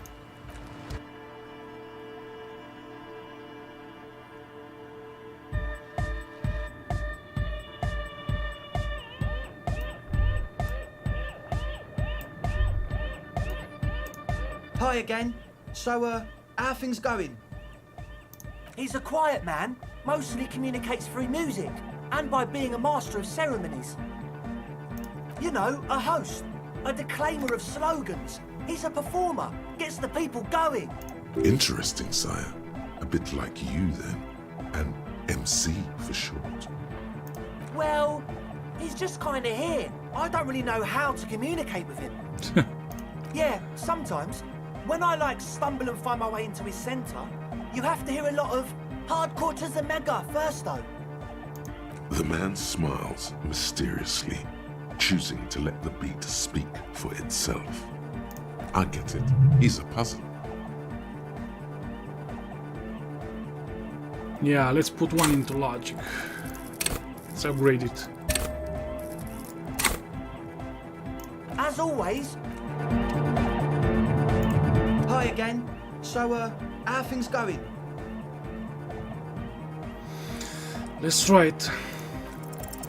Nothing Damn jumps it. out to you. Nothing out of the ordinary. How about you get out and breathe?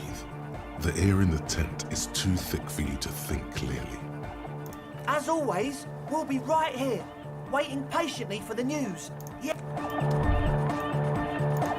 The young man with This is hardcore. Hardcore! Hardcore to the mega! Here comes the night!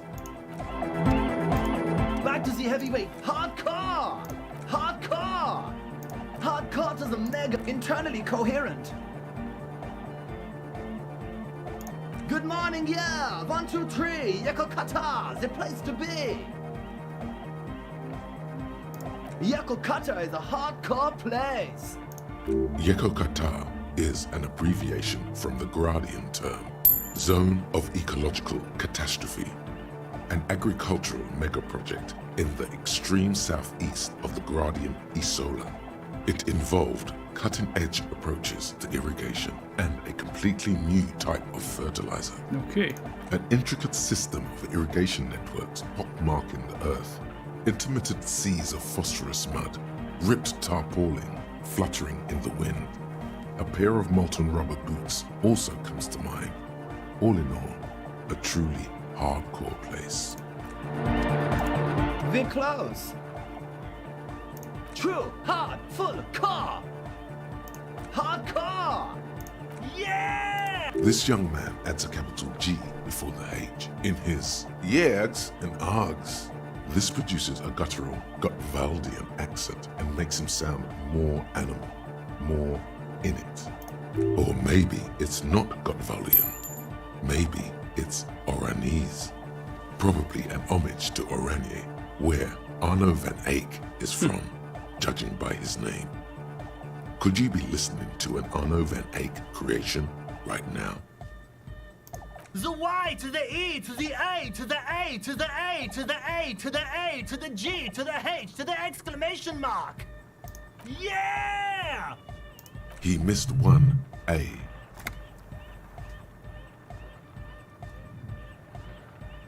I'm the hard rhymer, the track attacker, the mic enforcer, the sixth checker. I am the law.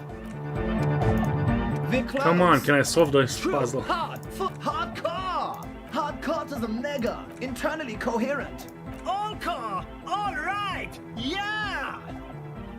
He furrows his brow as his very large head traces the sublime invisible movement of the music in the very real air of the stuffy tent. Hardcore! Ah! Is it though? But is it? I mean, really? Feels like you should reply with the very pinnacle of idiocy here, so that things get totally transcendent. But you haven't gotten there yet, so you don't know what to say. Under the radar, over the top. We're close. True, hard, full, hardcore, hardcore to the... Here comes the night. We're close. True, hard, hardcore, hardcore to the... Internally coherent. All core, all right, yeah! He furrows his brow. Hardcore! The question is, what is the question? But there was no question. Damn it. True, hard, it's hardcore! Skibber-dee, skibber-danger. Your cop training did not prepare you for this. True, hardcore, hardcore to the internally coherent. All core, all right. He furrows his brow. Hardcore! Ah! The question is, what is the question? But there was a question? Okay, whatever. Huh?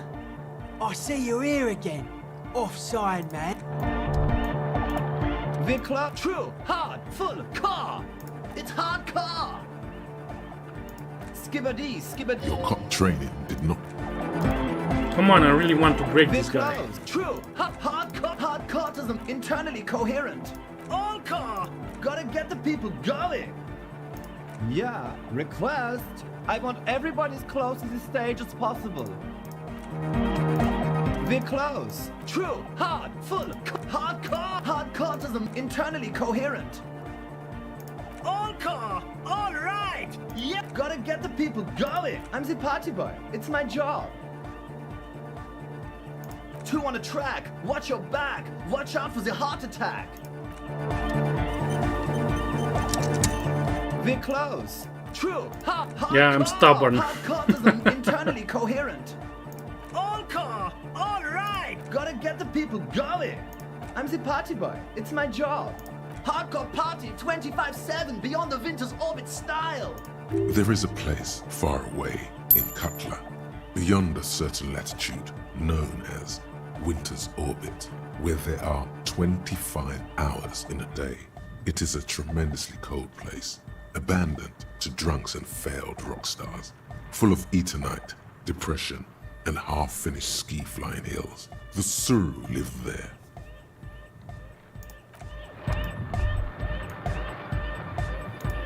Okay, let's go. Or let's try again, put one into logic, why not? Hi again. So, how are things going? Nothing jumps out to you. Come on. Nothing out of the ordinary. How about you get out and breathe?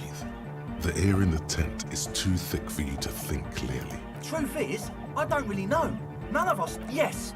There's also... This machinery is of the deeply...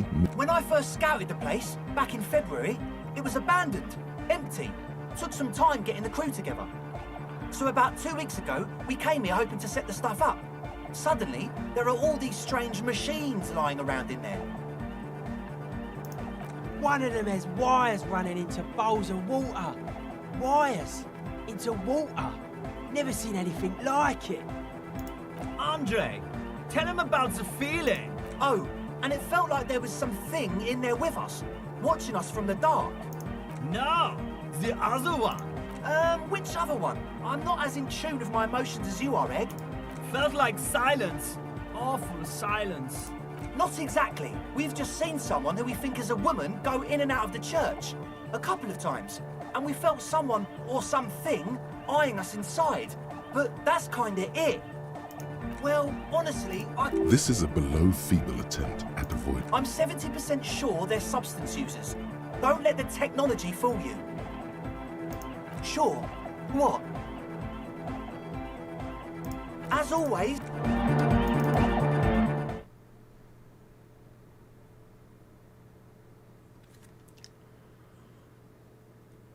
Yeah, well, that did not go as well as I hoped for.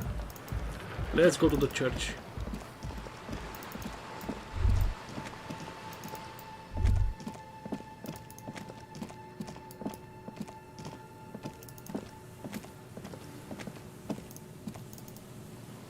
Let's heal up a bit. I need to buy more healing pots.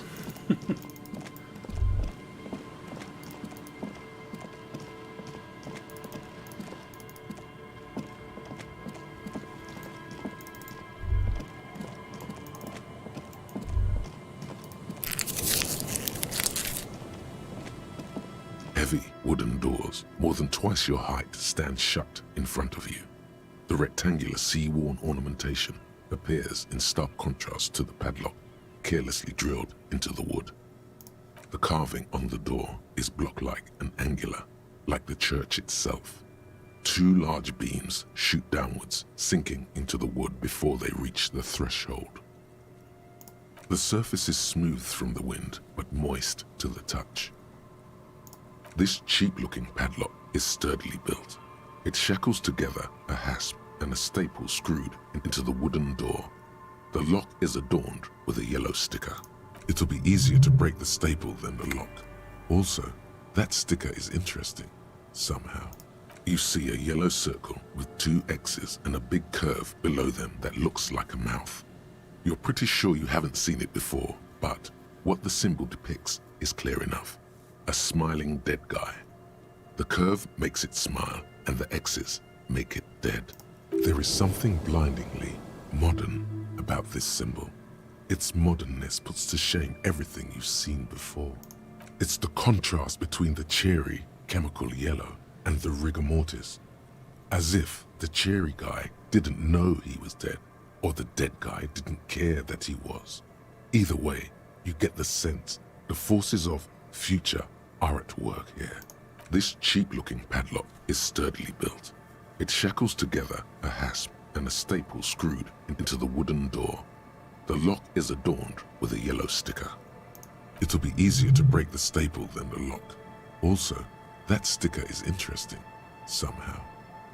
The lock turns easily, You hear a click as the shackle pops open. As you do, you hear the echo of the doomed commercial area.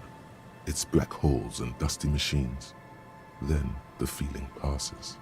A great whoosh of air rushes into the dark innards of the church, as though rushing to fill a great vacuum in the heart of the city. Okay, that was ominous. Let's see what's inside.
A machine stands in the corner, watched over by the figures on the stained glass window.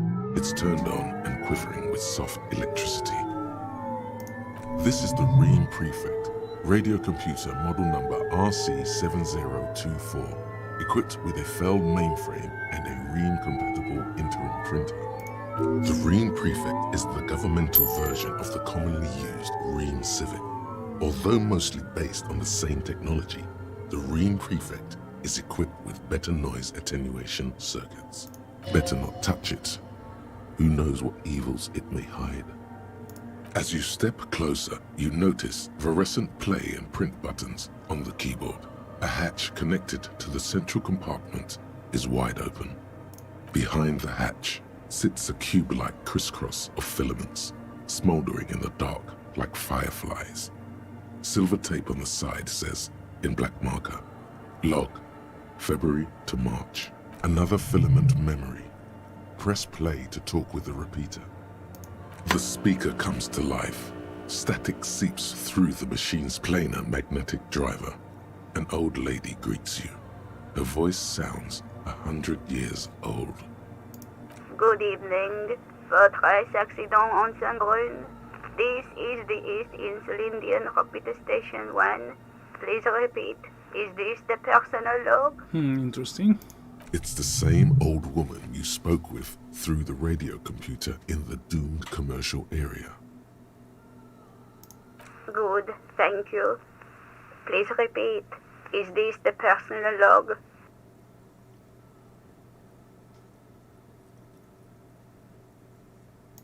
Good. Please repeat the password. No. A hint system is not part of the protocol for repeater stations.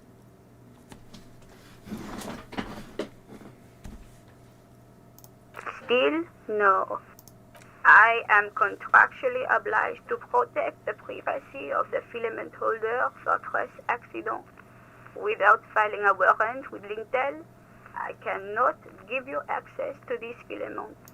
Now, can you please repeat the password? Received. I will register this login attempt. Votre accident. Is there anything else I can do for you today? Good. Please receive. Okay, no password. Votre accident. Is there any... I have two machines registered to this company name in Martinez. One on Saint-Brun, the other on Rue de Saint-Ghislaine. Saint-Brun. That's the church. Rue de Saint-Ghislaine. The doomed commercial area. Anything else I can help you with? Sleep well, votre accident. The machine's keyboard is still illuminated, revealing fluorescent play and print buttons. Nothing happens.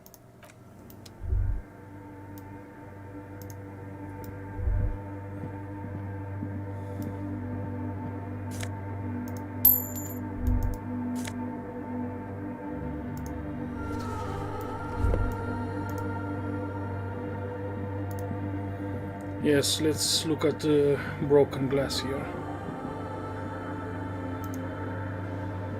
In white, silver, and apricot faience, the young mother of humanism stands above you. A crack runs across her body. She is impossibly tall, oval-faced and sad, a dark and radiant majesty. This is her innocence, Dolores Day. Cradled in her arms are a pair of glowing lungs, clearly visible from underneath her flowing dress. You should kneel. Your knees touch the floor. The floorboards are hard and cold. There you kneel among the snowdrifts, diffuse light falling on your hands from beyond the glass. The world is silent, but for the creaks and cracks of the massive wooden structure behind you, it covers you from the wind outside.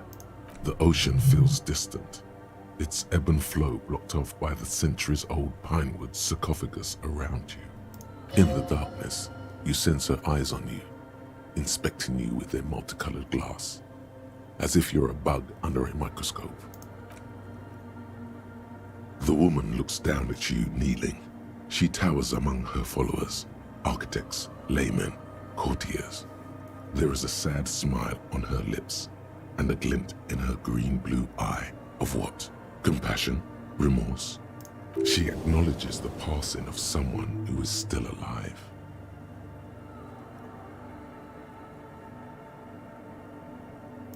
As that soft word passes through your mind, you rise into the apricot-colored light of the window.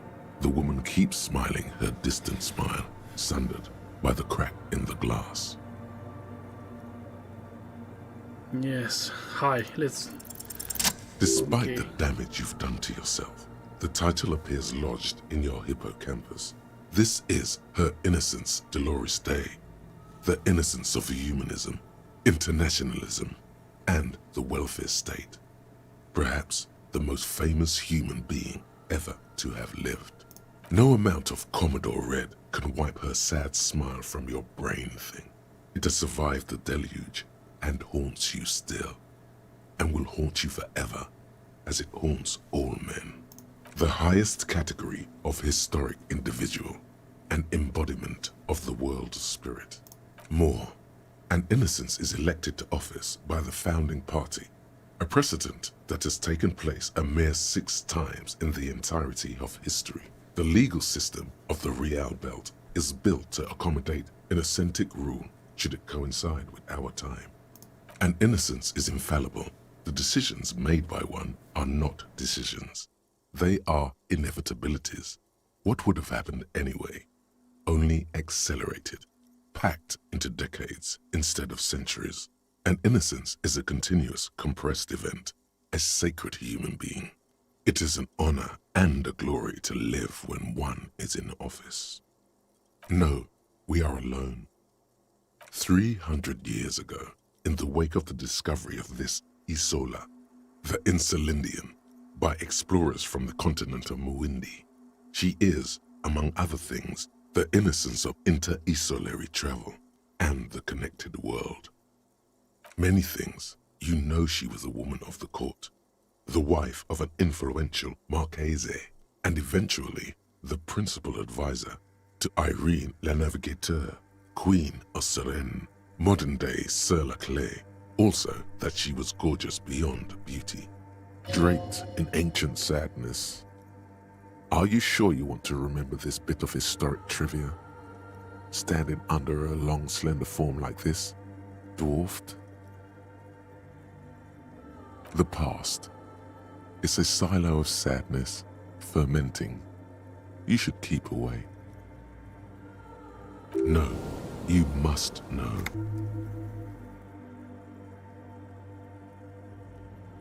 Exactly. Back out of this corner of your mind by choosing the bottommost option. To hell with this. As did we all. The lands of the Mesk and the Occident, and even far away Supramuindi, altogether 21 of the 40 Mundial nations of the time, immediately accepted Innocentic rule, even before her crowning. In a city called Advesperaskit in Vesper, Messina, her homeland, the name of the city means evening comes, but it happened on a winter's morning with the canals frozen and slush falling out of the sky. She was dressed in a white and pearl dress on an emptied out plaza with the crowd far away. Already her Theriers, the secret servicemen of the Innocents, were worried about an assassination attempt. Oh, she was insultingly beautiful. She was humanity's young mother, a perfect mother. It was as if her face and shoulders and hands were covered in a soft down of underfeathers. You know this well, very well. Midwinter snow was beating the cobblestones around her. A small attaché of officials stood by as her Theriers placed a white gold wreath on her head. The crowning was mostly witnessed by secret servicemen. One of the men in this secret service killed her 22 years later, a young man who had come to suspect that Dolores Day was not entirely human, but something else. Something that had walked in our midst, watching us stumble for hundreds, if not thousands of years, until it decided to interfere in the course of our history. We were supposed to come up with this ourselves, the man was reported to have screamed at the Innocents. Dolores Day was shot in the chest with a fowling piece 8 times. The man, thought to be insane, said he once touched her and her body had been unnaturally warm, like a furnace, and that sometimes, while on duty, he observed her forgetting to breathe for over 10 minutes. This inhuman quality was witnessed by many others as well, glowing lungs and all. It is commonly attributed to mass hysteria and religious psychology. Terrifying is a term too emotionally charged for your semantic memory, or what remains of it. But terrifying, it's a simple word. She was bad for humanity, and you shouldn't have started thinking about her. You already do. Although she is often considered to be the greatest human being to ever live, there was something ominous about Dolores Day. Constantly surrounded by her Theriers, she was the most socially secluded and least self-aware of all the Innocences. Some modern thinkers would consider her a war criminal for the campaigns she waged against the Mesk state. And then there were the resettlement programs. The Mesk state tried to detach itself from Innocentic rule. Parts of the world were experiencing whiplash from accelerating into secularism. Her mandatory education programs and mass resettlement of upstream Marguerite were problematic as well. Dissenters were suppressed by a military force she called the Army of Humanity, suggesting those who fight against it are not part of humanity. She adored chess, yes, but also military war games. Dolores Day often holds a tiny tin soldier between her index finger and thumb in icons such as this. She was also blonde, the blondest woman you have ever seen, with green eyes the color of the Pacentic, mare interregnum. Little is known of her Marchese husband. It's as if he vanished from history after completing his role, which was to introduce Dolores Day to court. In conclusion, yes, there is something lonely, paranoid, and even terrifying that people seldom mention, but feel when they think of her. This subtle terror is part of her iconography. Okay, to hell with this. But she was not hell. She is the opposite of that. The wind of paradise, stripping away the covers from the hearts of men. There you stand, below her once more, with your hands on your side, momentarily at a loss as what to do with yourself. A jigsaw of broken shards falls into place in front of you, a ghostly reconstruction of the stained glass window. Before it was shattered, there was an older woman beneath the younger one, and a text, a light motif below them both.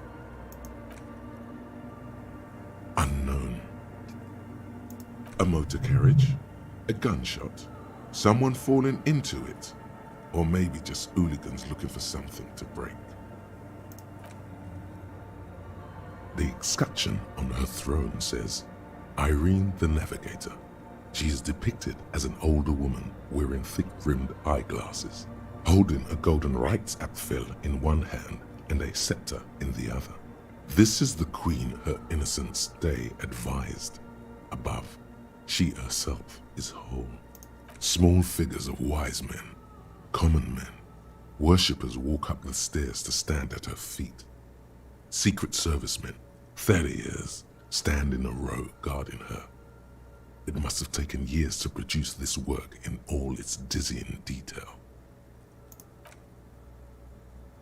Below both women, in luminous black letters, Après la vie, mort. Après la mort, la vie de nouveau. And then, along the left side, Après le monde, la gré. Après le gré, le monde de nouveau. After life, death. After death, life again. After the world, the pale. After the pale, the world again. This is the great leitmotif of humanism, a summary of the effect of the discovery of this isola, the Insulindian, on human thinking. A tremendous sea change akin to finding life after death. The mother of humanism towers above you, a wax painting on a cracked pane of glass. Nothing has changed in her expression. Hey, her Innocence Dolores Day liked little figurines, right? Liked holding little men between her fingers, remember? You have the headless Fallen Rider figurine. You should give it to her. Win her back. Don't be so pessimistic. Love doesn't die that easily. This isn't funny. You have a bad feeling about this one. So very, very, very nifty. Nifty and mysterious. This is surely what the figurines are for.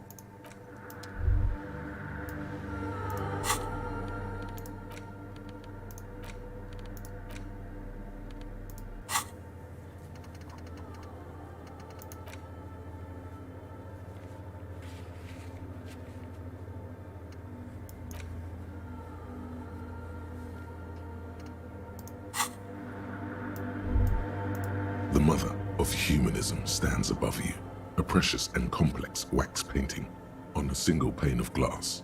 A crack runs across the length of her body, her face oval and sad. Why? That does seem to be a problem. Maybe you meant something else? I don't know. What are we thinking of? Part of your mind has gone on to other things already. Only a strange little sadness remains. The mother of humanism towers up. Okay.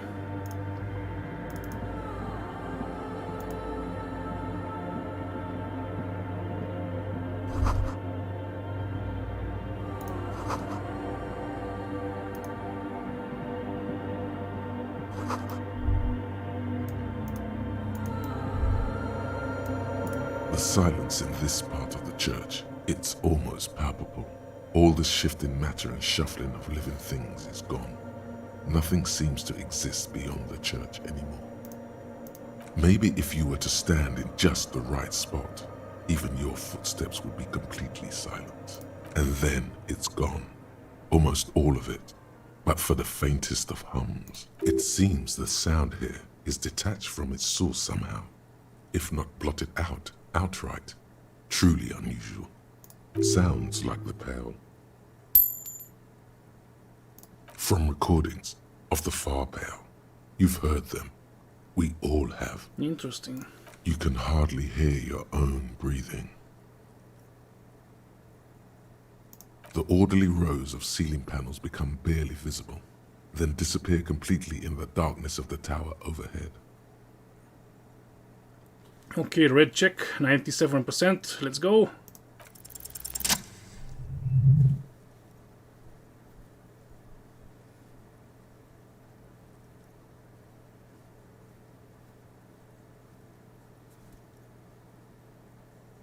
It's like there's something moving up there. A shadow has emerged from the tower and it's making its way toward you through all the other shadows. Yes, the darkness makes the ceiling feel infinitely far away. It's not a shadow anymore, becoming more substantial as it gets closer. The shape of an animal descends. Oh no, you've lost sight of it. Where did it go?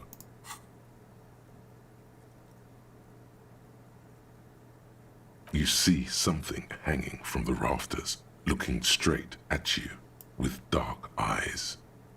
Maybe it's possible to talk to it.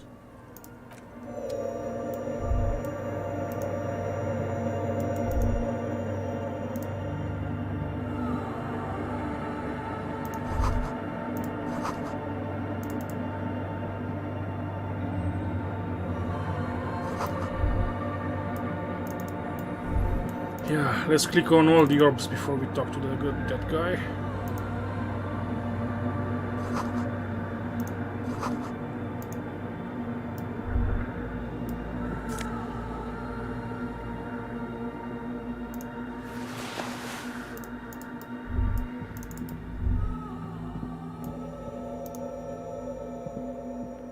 The shadow is a man made of the same stuff as the carpentry of the building.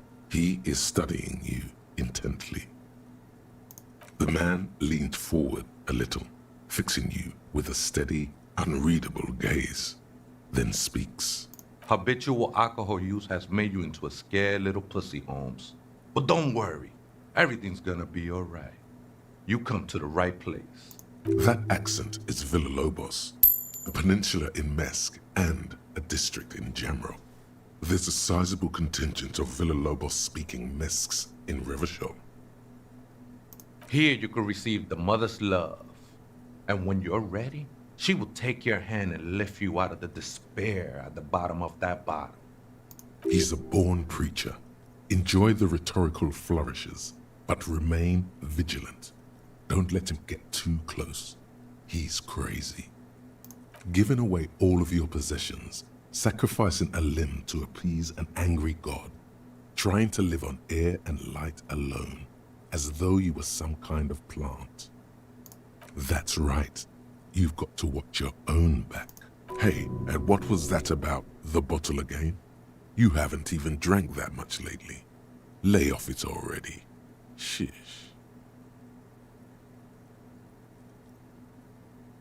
Está crudo, way. I see deep inside you.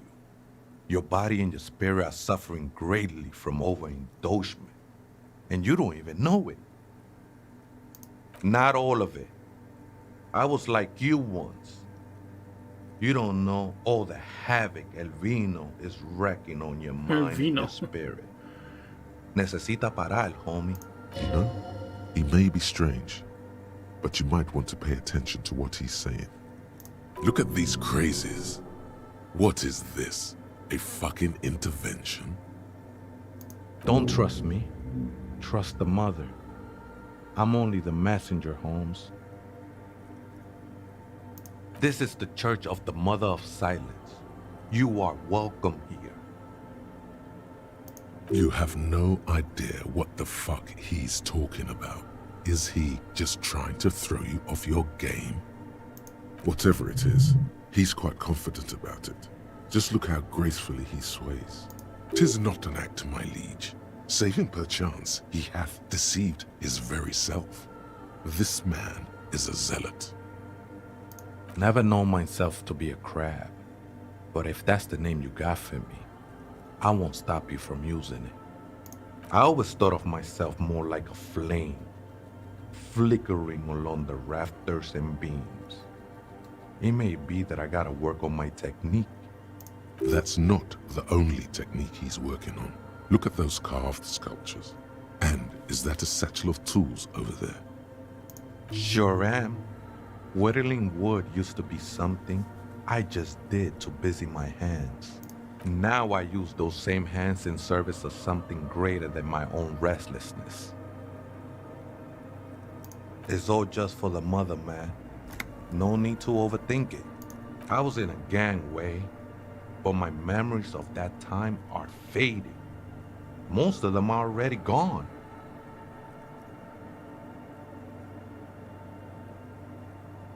Nah, ese, it's not like that. Best thing that could happen to you, losing your memory. Yeah, that's true from a certain point of view. Tiago's my name, by the way. Though those syllables don't mean much to me. A name isn't just your identity, but also, so to speak, your place amongst your fellows. Your place in the world.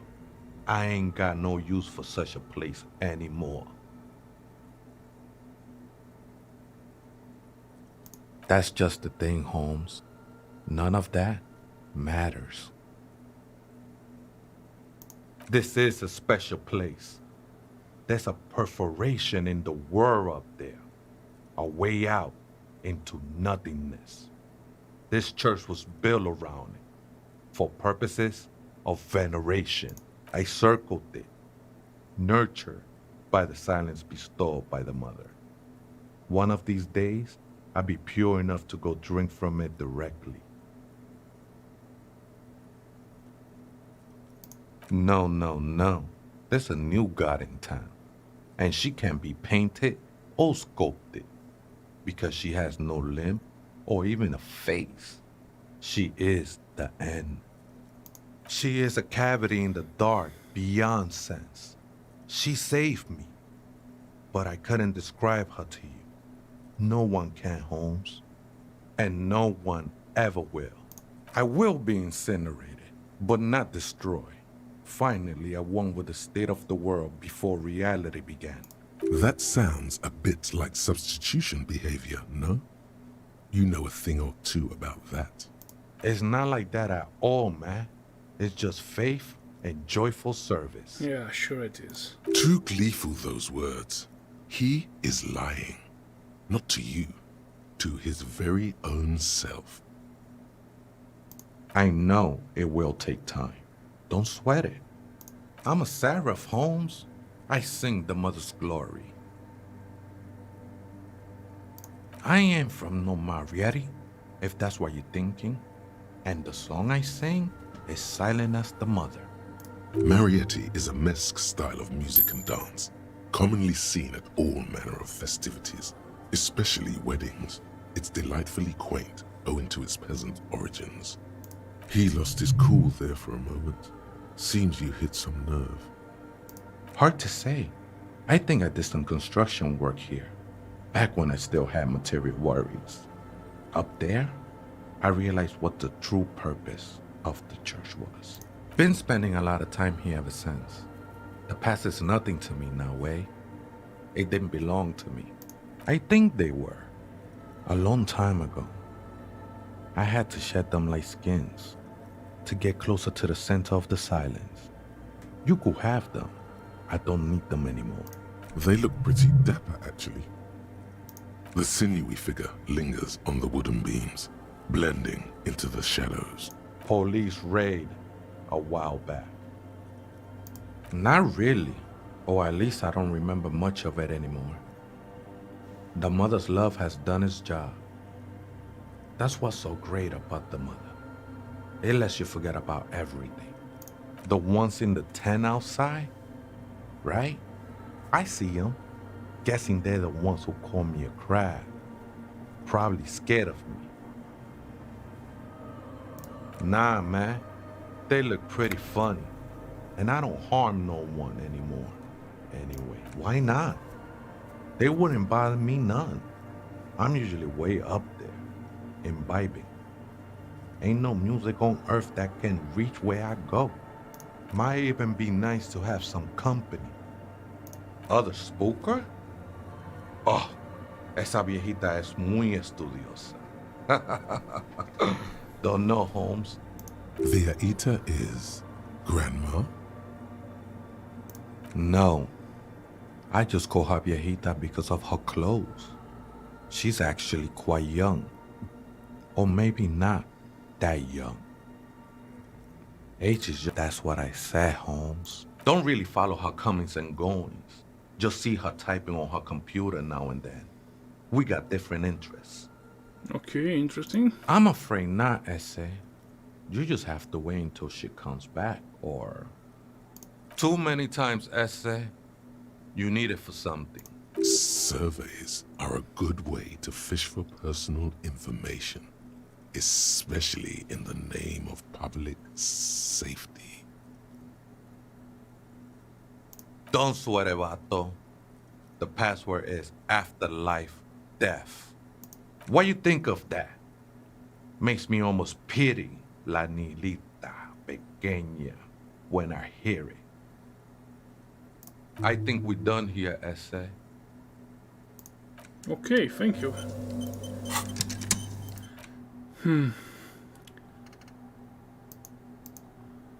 I don't have any slots left, so yeah. We have a point.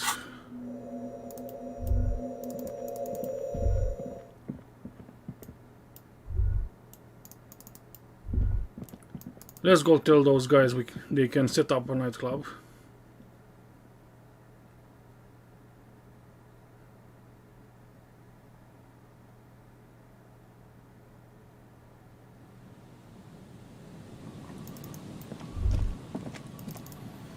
It's almost 10 o'clock, so yeah. I can really do things.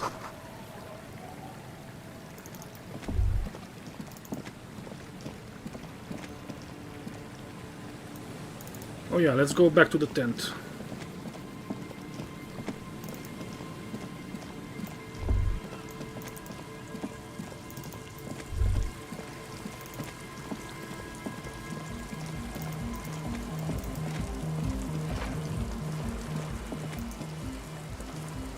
Hello again.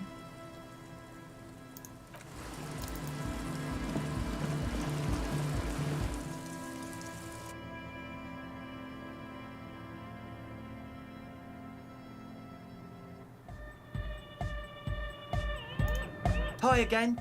So, how are things going? And?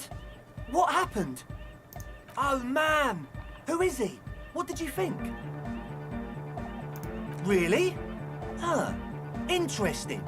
What's he doing in the church?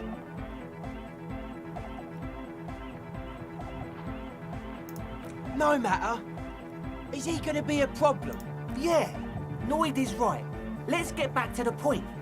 What are we gonna do about him? These guys will never catch him. You will never catch him. There's nothing to do.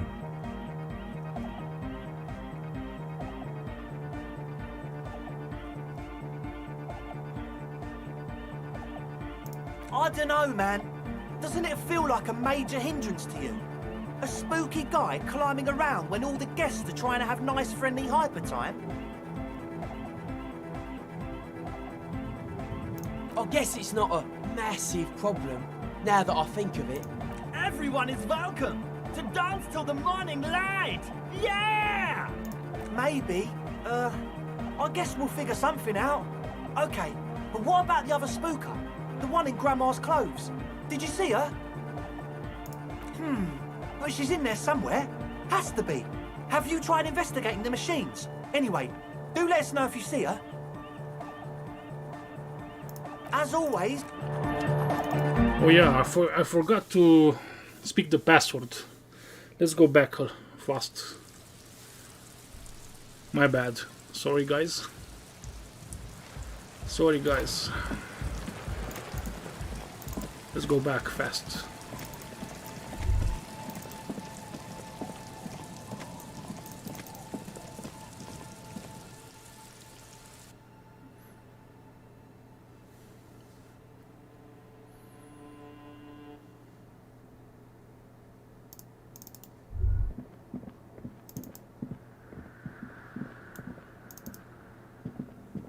The machine's keyboard is the speaker comes to life. Good evening. Votre accident. Good. Please repeat the password. Good. I have unlocked the filament. After ending the call, please press print to votre accident. Is there anything else I can do for you today? Sleep well, votre accident. The machine's keyboard is still illuminated, revealing fluorescent play and print buttons. The printer prints out a long text document with dated paragraphs. It looks a bit like someone's journal. The first entry, made on the 4th of February, 51, by an unknown author, is short and concise. Arrived at the church. The door was boarded up, so I used the crowbar to get inside. Looks like the place has been deserted. Nothing out of the ordinary, but I'll ask around. Need to figure out how to get the electricity in. 6th of February, 51. Had a little chat with the local fishermen. Said I shouldn't go near that place, that the church was spooky and ridden with narcotics. It's a little spooky, all right. Still haven't figured out the electricity. See? Even one of the spookers themselves says it's unnerving. What was that about narcotics? This could prove to be interesting. 7th of February, 51. Finally got the electricity in. Next on the agenda, a new antenna. I'm thinking ESCA series, something advanced. 8th of February, 51. Bought the antenna, had some problems setting it up. Called Simo for help. Heard the others are back to making art. Drinking somewhere out of town. Sulislav started a rock band again. Lexi has been seen asking money from strangers. But at least the artists have their act together. They're qualified labor. They can get work anywhere. Graphic design, ads. The programmers are doing fine too. I mean, they're programmers. The writers, though, they're fucked. I just have to find out what caused that data loss and be done with it. Still don't understand how it managed to wipe out the backup, when the backup wasn't even connected to the front. I know. Everyone thinks it's impossible. They say I must be lying. I'm here to set it right. She must be talking about her former colleagues from Fortress Accident. They all sound like radio game people. 12th of February, 51. Brought some food from the grocery store. Apparently, there's a strike going on in the harbor.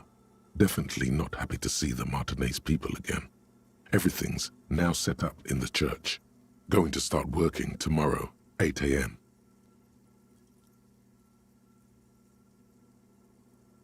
25th of February, 51. I've been sending data up to Lintel for a while now, trying to recreate the data loss, but nothing. Didn't even feel like logging in, the disappointment. But I did discover a curious audio-spatial anomaly at the back of the church. I've named it the Swallow. It swallows sound. Need to get some mics. See you, Elite. Thank you for joining me. I really appreciate it. As I do appreciate all my viewers. Let's continue. 28th of February, 51. Yes, the first recordings confirm that the Swallow is real and I'm not just losing my mind. It's a pillar of silence with a diameter of approximately 3 meters. Seems like the higher I go, the less I record. This might be a coincidence, or it could be connected to the data loss that led me here. March 51. Some kind of young disco men have appeared next to the church. I've been trying to record the silence to find the epicenter, but now it turns out I've also been capturing the future of dance music, one neo-disco song over and over again. Fortunately, the song is so monotonous, I was able to devise an algorithm to factor it out. The other day, one of the disco men came in. Before I could even say hello, she got scared and left. Good, I don't want anyone distracting me from my work. March 51. I got a call from the repeater station. Someone has tried to access the radio computer in our old office in Martinez. Can't do anything about it. The storekeeper still doesn't want to let me inside the building. Thinks I'm part of some kind of curse. How Martinez of her. March 51. A new 2-meter aux cable. Noodles, crackers, ping pong energy drinks, water, toothpaste, gum. Also some canned air. Interrupted by the sound of the church door opening. A stranger makes straight for the radio computer.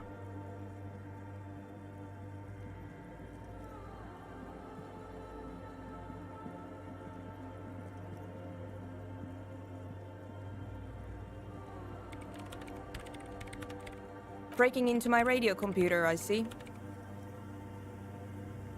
Yes, you are breaking in, but not into her radio computer. You're a master circuit bender.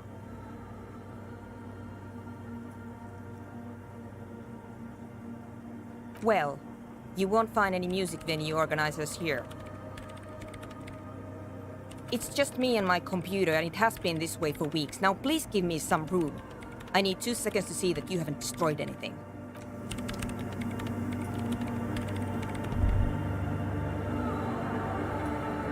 What is it?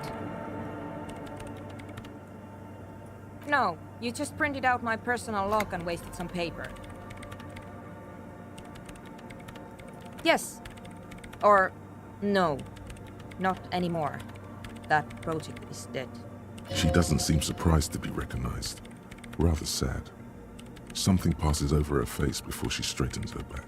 I am Soona Luukkanen-Kilde, the former lead programmer of Fortress Accident and RSA radios. I have over 16 years of programming experience, and I'm proficient in both Vox and Orbis languages. If you're not here to hire me, I don't really know how I can help you. Did she say over 16 years of experience? She must have started programming when she was still a teenager. Nope. Yes. And? I don't care. I don't care about crap men. Wow, she really doesn't. Not afraid, this one. I brought them here. These are my machines. Please don't touch anything. I use the AR-1 as my RAIM prefix processing unit. Mm-hmm. Yes? You really don't know anything about radio computers, do you? All right. Well, all radio computers perform operations up on air. So in order to gain more processing power, you need to invest in a good antenna. I guess it is. So far, I've been quite satisfied with it. Martinez is an unstable region with bad coverage, and the operation has been surprisingly stable. But it's not the cheapest one on the market, so I wouldn't recommend it for your regular red tape operations. Fraser 1000 is a foolproof line for civilians. Anyway, you should do some research before you decide to buy anything. Ask around, compare the prices. There are many milieus dedicated to that sort of thing. I'm working. The machine seems almost alien with its pulsing core. The light casting her face in a strange shadow. Could you just shh for a moment? Or get to the point? I really need to focus on something. It's not just rudeness. It really is hard to concentrate on whatever she needs to do. And you're not helping. So you do know something about computers. You're right.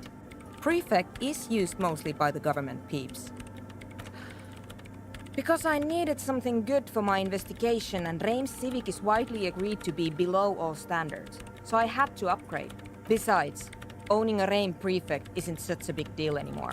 No, actually, it is kind of a big deal. You don't see RAIM prefects in every police department, for example. I know a friend of a friend who used to freelance for the Coalition. I was actually aiming for the military-grade RAIM Rational series, but couldn't find one.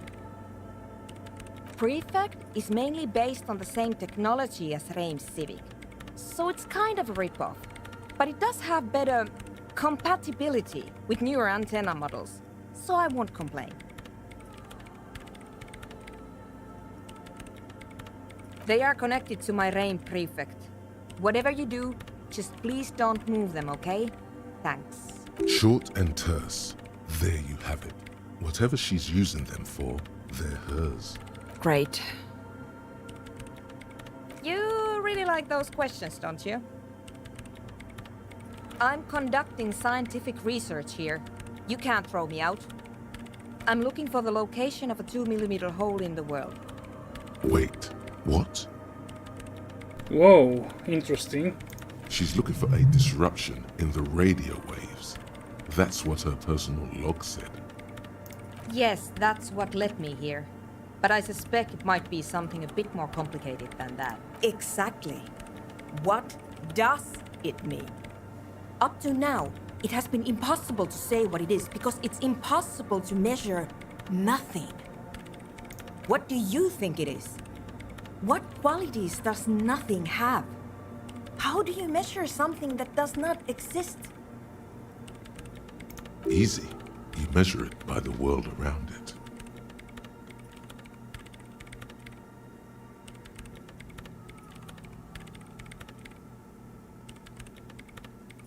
Exactly. Very true. That's what I've been aiming for. That's why I have those basins. I've tried using hydro transducers to record the silence, to find out where it begins. Hydro transducers. So that's what those water basins are. Devices for recording sound through water. But honestly, it's not progressing very well. Somewhere underneath those roof beams, I assume. Only a faint crisscross of rafters can be made out from the dark.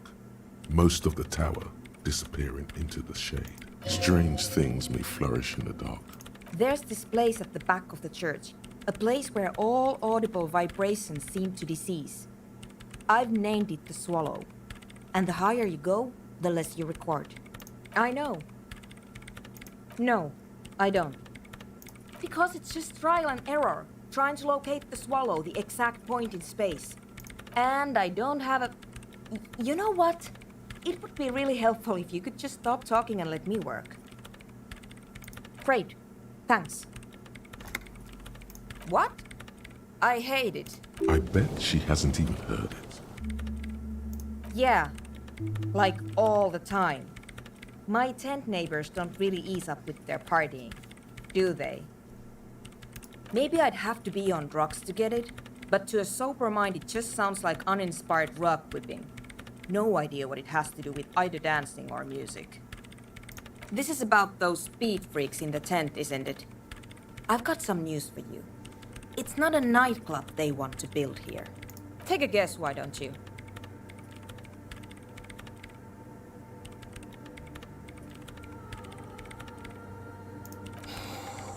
I can't believe they got you so easily. Go have another talk with those up-and-coming entrepreneurs, will you? Thanks. Okay, now we can get back to them.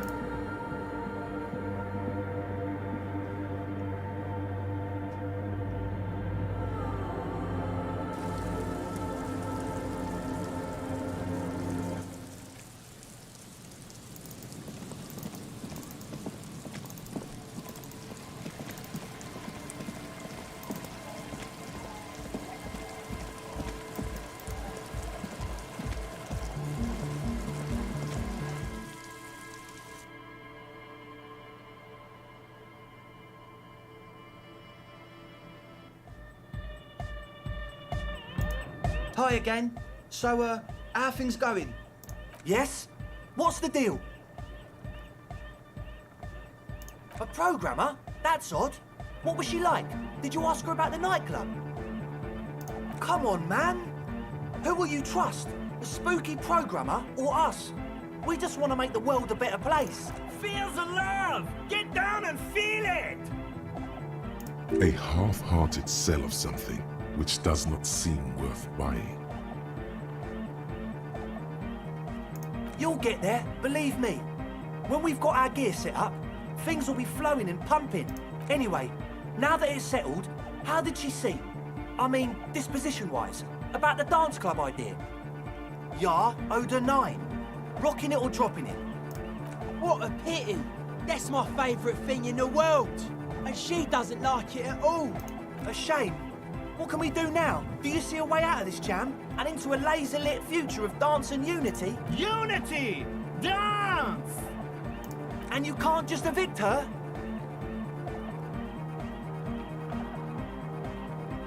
Look at you, honour man. No, Noid. He's right. Maybe we've approached it the wrong way after all. I'm sure there's a workaround. We can make a deal not to bother her. If that's okay with her, we only want to get in the church and spread the joy and ecstasy of music. The lines in the dark exist, coexist. At least Crabman seems like an advanced being. He's hard. He'll understand. Yeah, he can do his climbing thing in the tower. And the programmer? Does she like Nordic dance music? Egghead cannot believe what you just said. It makes him pump the jam a little slower for a moment, but then he returns to the full swing of it. No worries. We'll figure it out. If coexisting fails, you can always muscle her out, right? If it's all okay with you, what do you think? Excellent! Good luck, my friend. Yeah. Let's do it. A number of things don't add up. Let's take a look. How about gather around, kids? The young speed freak puts down a busted capacitor and looks at you. The one with the large head seems very enthusiastic about whatever you have planned. Their would-be leader is less amused.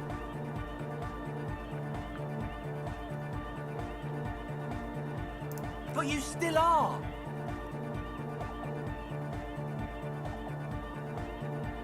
What happened? I've been trying to say we need the next step in dance music to happen fast. Shut it. What? I have. I've said that. The young speed freak is silent. I have no idea how you arrived at that conclusion, but it's wrong. Look, we even have speakers. One speaker. They have one speaker. What do you mean, friend? It's a one-speaker system. It's monodynamic. You wouldn't know the first thing about sound reproduction in anodic music. Other speaker. This may be the brain damage talking, but you've definitely never heard of monodynamic or one-speaker systems. What do you know about spinning tape? Nothing. I'm sorry, but there is no lab equipment and no drug ingredients. He said it was for his nose. What more do you want? Likely pseudoephedrine, almost exactly the shape of ephedrine. Ephedrine makes you happy, and so does pseudoephedrine. And of all cellular-based life, what's your point, Lawbringer? No shit. That's... Come on, that's... It's not! Fuck, man! It's difficult to get along with some people, but we're trying to make an effort. We are on a mission here. What do you mean, do? There's resignation in his voice. He's almost ready to drop the act. It wouldn't take a lot of pushing.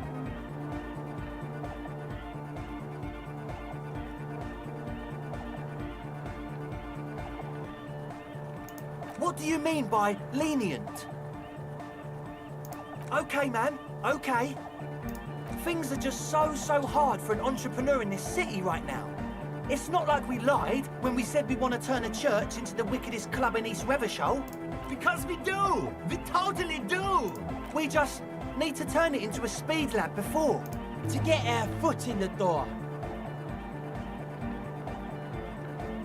Like I told you, spooky arseholes moved in while I was getting all this stuff together. A month ago, the place was empty, and now it's all spooked up. No, man. They're spooky, all right. It's just that they would also probably call the police if we started cooking speed in there. But the sign was way off, too. I couldn't feel the love at all. Sir, you promised you'd be lenient. This is it. Judgment time.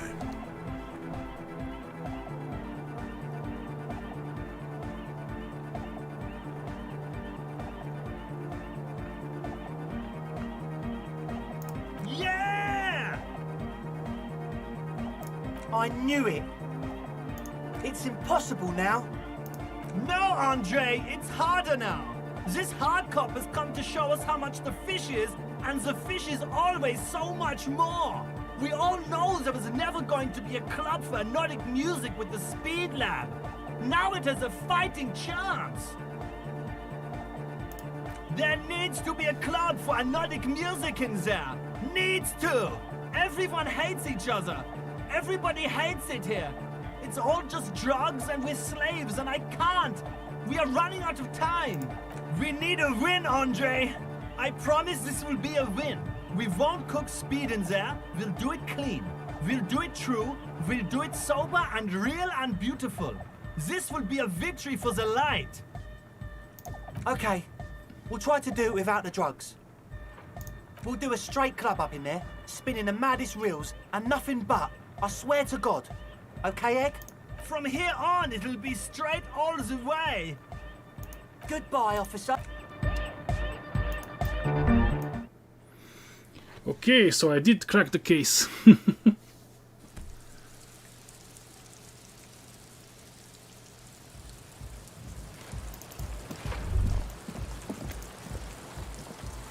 Hello again. I did, and I'm sorry. For what it's worth, which isn't much. You don't get to choose your posse, they choose you. Mine are idiots, but they're mine. I tried to talk Andre out of it. I even tried not to lie to you. Indeed, she merely tried to omit the truth instead. I know, but I knew you'd see through their plan too. I'm not an idiot. I should have been able to control them, and I will in the future. I promise. May I ask, what did you tell them? Thank you. I'll get them under wraps, I promise. Okay.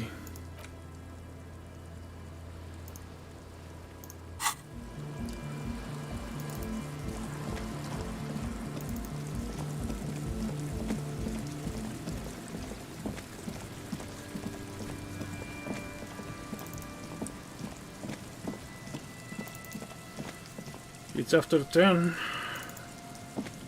It's after 10 o'clock, so let's find the mad woman with the gun.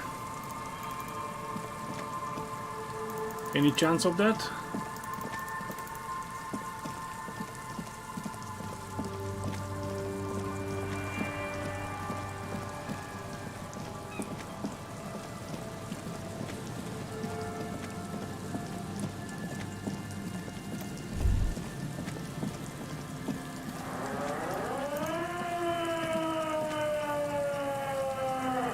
Okay, I think I should save the game.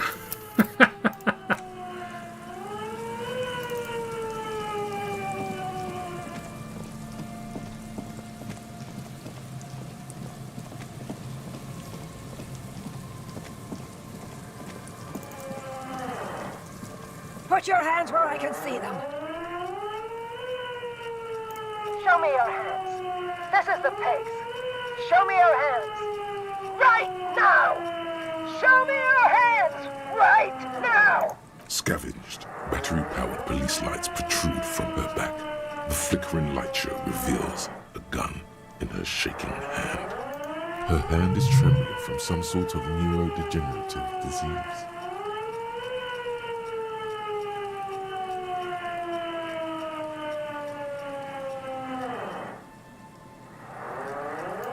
Failure to comply. Suspect is displaying aggression. Officer, under duress! Officer, under duress! I am the police. Don't move. Don't move. Hands on your head. Suspect is armed and dangerous. Suspect is on the loose. Suspect at large. Officer, administer street justice at our own peril. That one extra lick with a baton or extra knee strike above was what was actually required. Suspect is under control. Suspect is under control. You'll have to go for the gun sooner or later. Perhaps you can learn crucial facts before you do.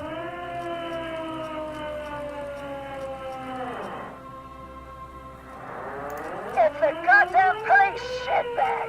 Cut the pavement. You're under arrest. As she waves her hands, you notice familiar-looking ampoules and packets sticking out of the mountain of police gear on her back. Medicine or drugs? Confiscated contraband. Restricted access. 2 kilos missing. Eyewitness report compromised. Back up. Back up. Back up. Status unconfirmed.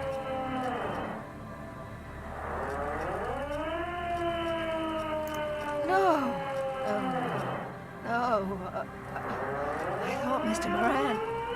Sheriff! Aggravated assault! Man down! Officers in pursuit! There's a scenario unfolding in her head right now. It has nothing to do with what's happening here. Law enforcement compromised! Impersonating a police officer! Does she not believe you're actually a police officer?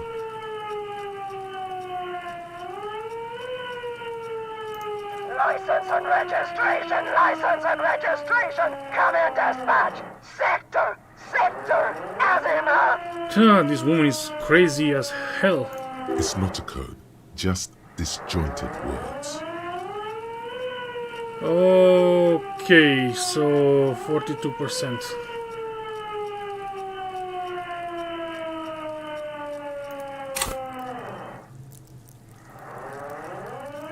Yeah.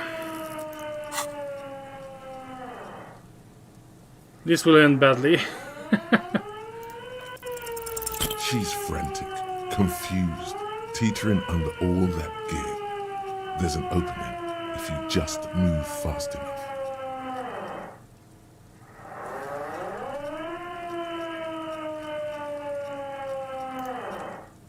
Sure, you're you, but how do we end this? She's not just gonna let you leave.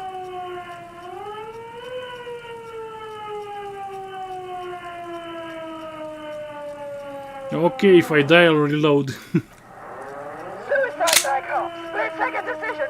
Eat lead, scumbag! Oh my god. Oh, I see.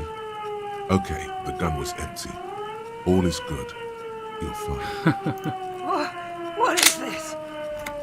This isn't police issue. Police weapons and bullets. This isn't real. Police guns and bullets. What is this? Why did you sell me this? Grab the gun, right now. This might be your only chance.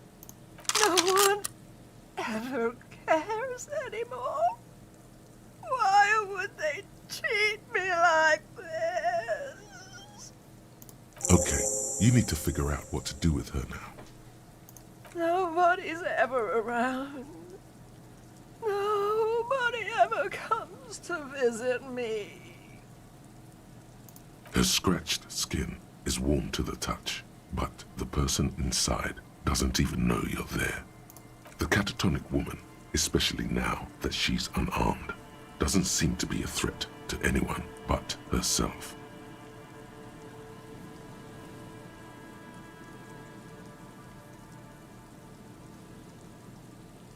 The catatonic woman doesn't understand, probably even hear your kind words.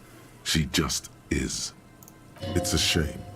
Recognition from an actual police officer would probably mean a lot to her.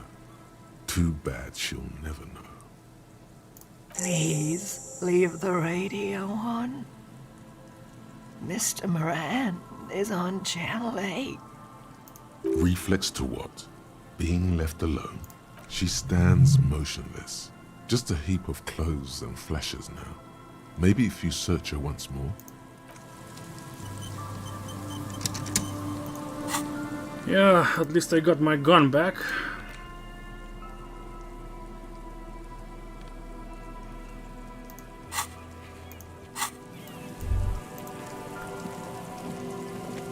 The woman stands slumped. She looks catatonic under her mountain of RCM paraphernalia. Is one of those things a police cap? There were narcotics in there too. You're thinking of taking them. Do. She doesn't even flinch as you reach out and disentangle the familiar-looking lieutenant's cap from her mountain of RCM paraphernalia. The old woman doesn't react to your touch.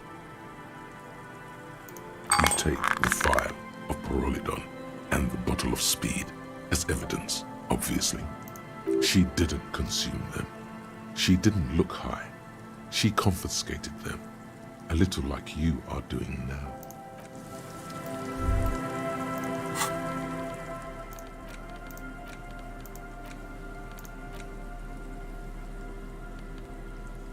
Authority.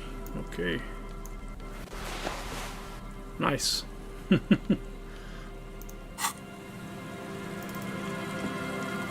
Okay, let's go to the church again.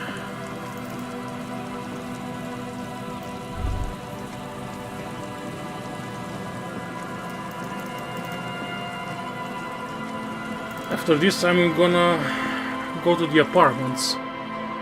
And after that, I'll end this episode. It has been long enough. But first, let's convince her to let the young people in. Yes, what is it?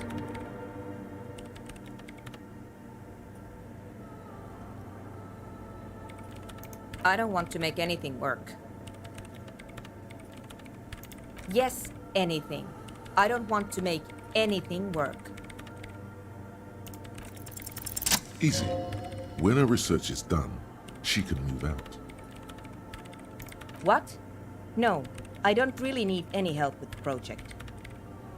She thinks about it. A glassy look in her eyes. A gust of wind brings more snow in from the broken gallery. It touches her hair. All right.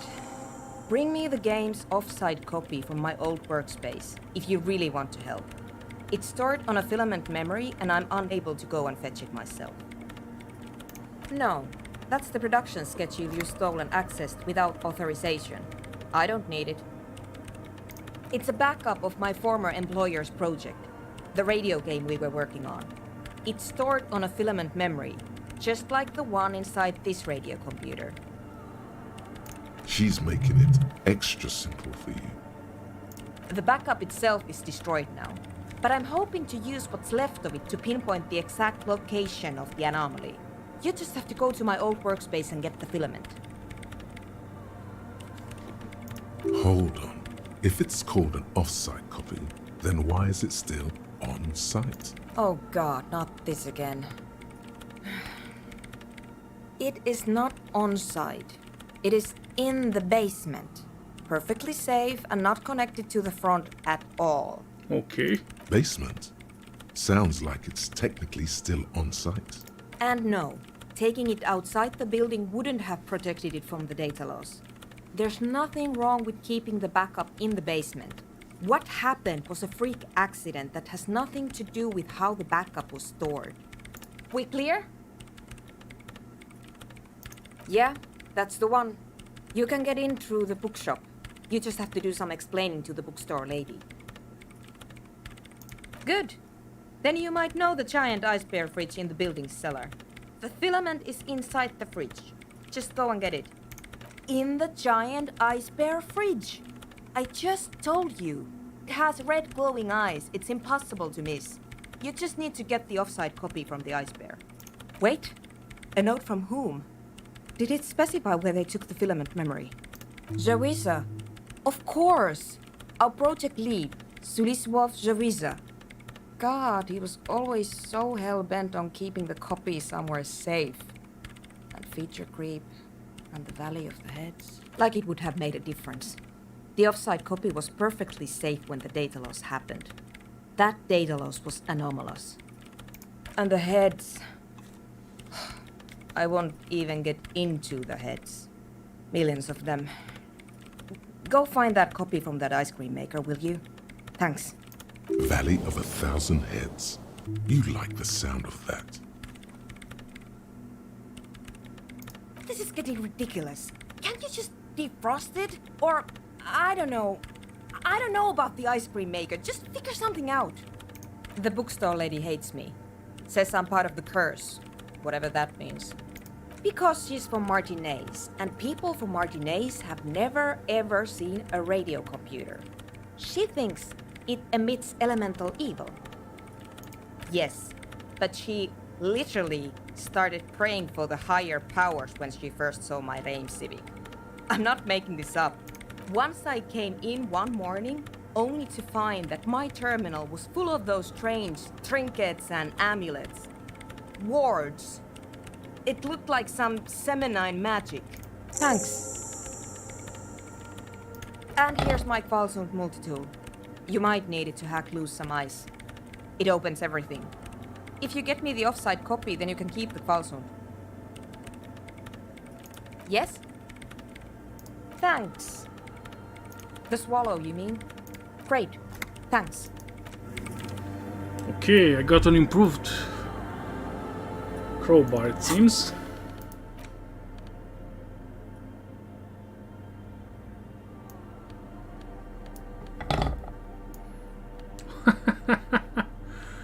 Looks nice. Okay, let's go to that communist meeting and then I'll end this episode, I promise. It's getting late here.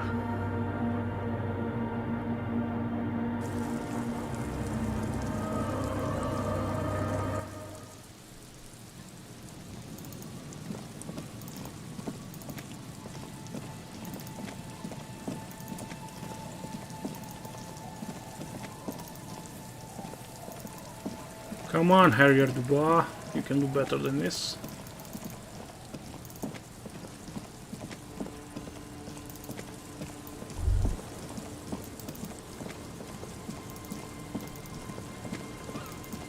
It's 11 o'clock, 11 p.m.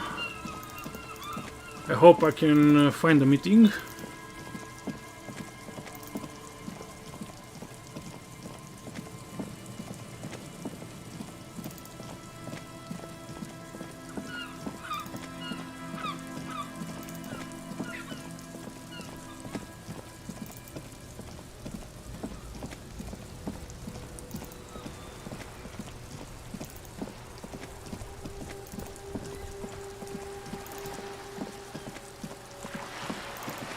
It said it was in the apartment, so let's find out.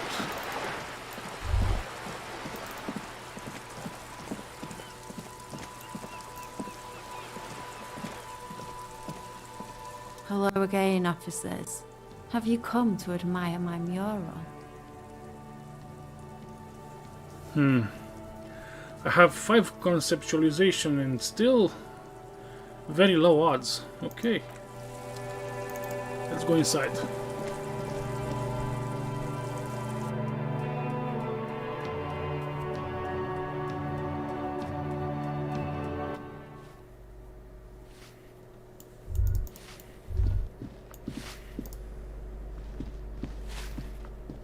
Give me a moment.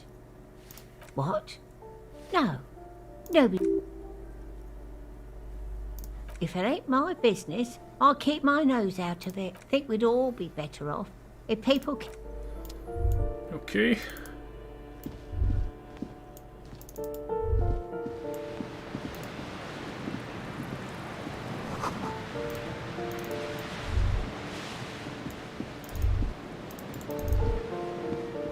What happened here? It will still be accessible through the apartment next to it. That one didn't have a door. Sadly, nothing of great value remains here.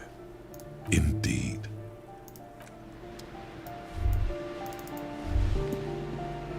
In the fridge, no? Okay.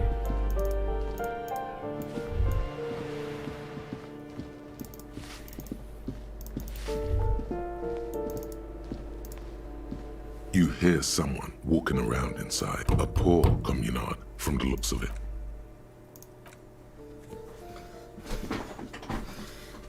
It's generally easier to do things if you have literally any reason.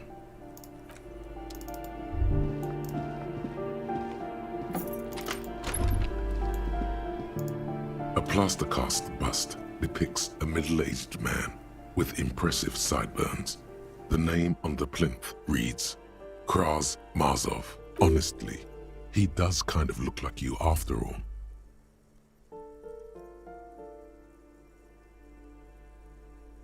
A poor communard, from the looks of it. The room is barely bigger than a closet. A warm feeling fills you as you look into Marzov's marble eyes. The hallway behind the door is empty. No one else heard your courageous salute.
Okay, sorry about that.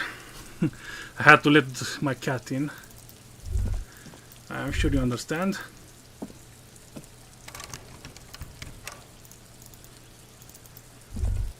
So where is this secret meeting? This door is made of metal and appears to be reinforced. Someone here really values their security.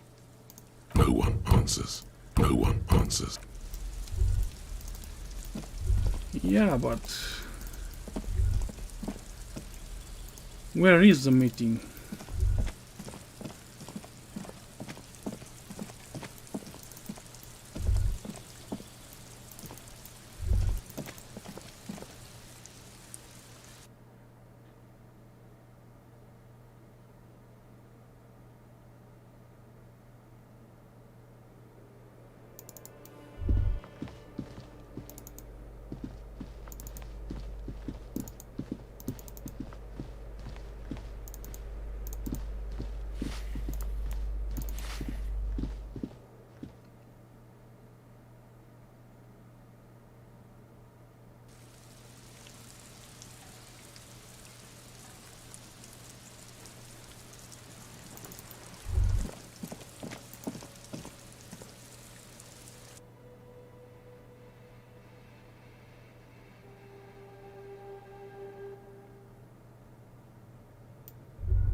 Nothing going on here.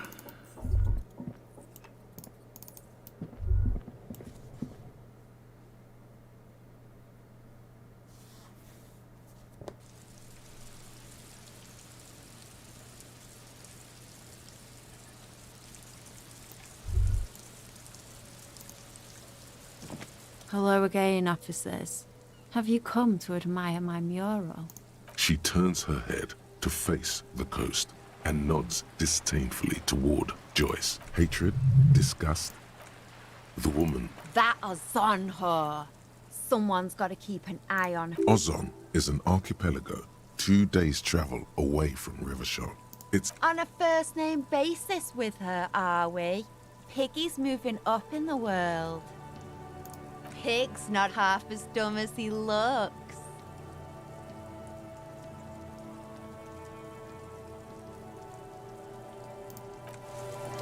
Yeah. Perhaps this is the place. As you approach the metal grill, you can hear several voices having what appears to be an animated discussion. This must be it. Beyond this door lies the beating heart of radical communism in Martinez. Somehow, the night air softens the smell of trash and sea brine. As the breeze pulls through the canvas like a shuttle through a loom, you catch a hint of something unexpected. Something earthy, warm, and burnt. The acrid smell of failure. No, that's just slightly burnt coffee. A smell you would recognize anywhere. Just look at this pig, sniffing about after hours. Must have slipped my mind. You know how it goes. The metal grill is cool to the touch. You can make out at least 2 separate voices. 2 voices, both male, approximately early 20s. Careful with those now. I have it. It's going to work. I can feel it. You can hear the clang of metal reverberates all along the scaffolding. The voices coming from the other side fall silent. Who's there? Is that you, Maurice?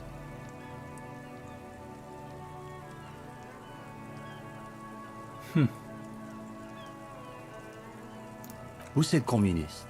Did we say communist? Get out of here. For a moment, silence. What's the passphrase?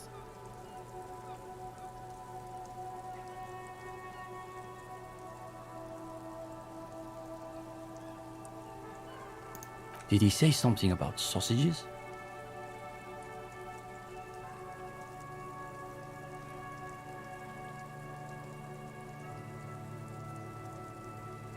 There's no response. you begin to wonder whether they've slipped out some back way. No, they're still there. You can feel them back there. All right. The key's taped to the back of the door frame. Just make sure you put it back when you're done, or we'll all be locked out. And do watch the concrete. It just kind of falls away, in places. Have fun at your underground meeting, Pig. Hope it's a blast. Interesting. Okay, we got in.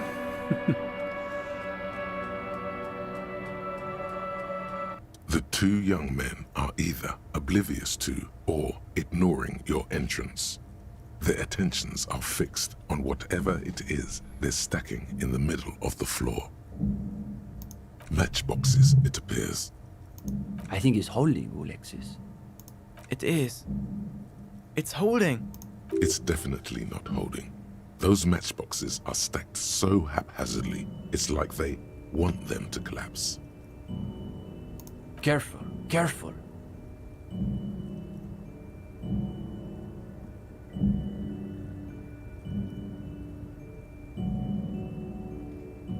Damn, hardly any difference. You're late. You should know the meeting starts at 10 p.m. sharp.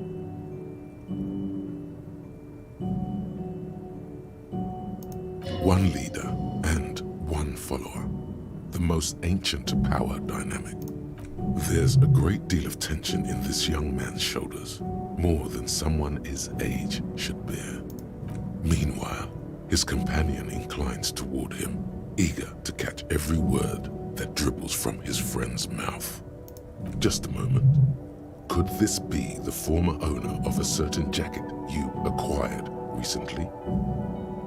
Don't let them see you flustered, sire. Play along. Hey, Esteban, isn't that your jacket? What a coincidence. You two have the same jacket. What are the odds? It certainly looks like my jacket, Alexis. Where did you get that, gendarme?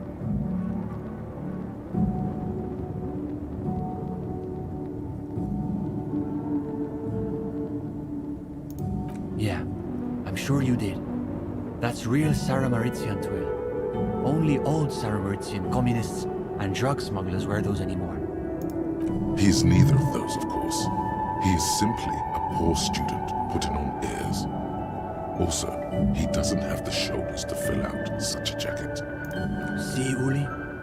It's just like Mazov wrote. How does it go again? Those committed to the rights of property are those most apt to violate them. Just a minute. Steban, Ulixis, why do those names ring the faintest of bells?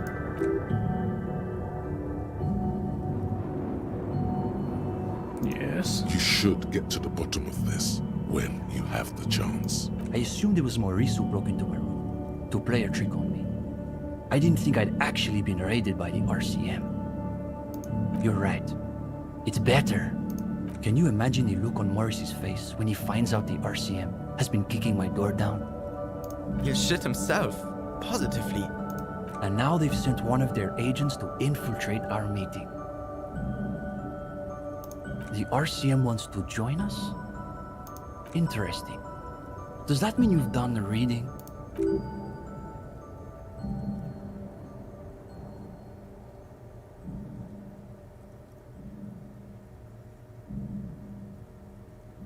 You have? Excellent. Let's hear your critique then. They always say that when they haven't done the reading. Well, this is getting awkward. I'm not sure what you're expecting to find here then. Maybe he can explain himself.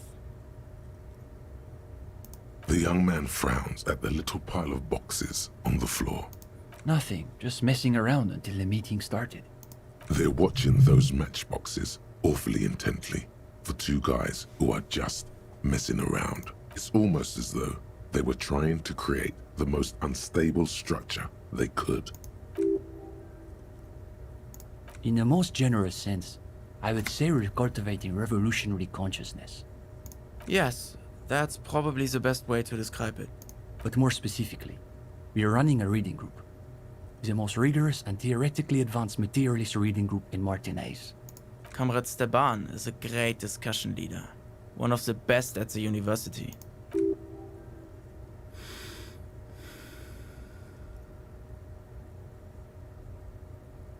That's our whole thing.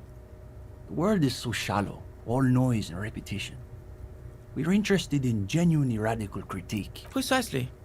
We are not interested in senseless parroting. We like to read critically. Within the contours of Mazovian historical materialism, of course. Huh. As though you can call that Pablum teaching. One thing you learn quickly at university is that you're not going to find a real education in any lecture hall or discussion seminar. We are post-attendance, basically. Exactly. The only worthwhile part of the so-called École Normale de Revachol is the library. That's where we've made our greatest critical strides. We study all the foundational texts of Mazovian theory, of course. Just last week we finished the second volume of Puncher and Watman's Innocence of Capital. It's truly extraordinary. And before that we spent 6 weeks on State and Plasm. Uh-oh. You can feel your attention span rapidly deteriorating. Your attention detaches. The voices of the young men fade away.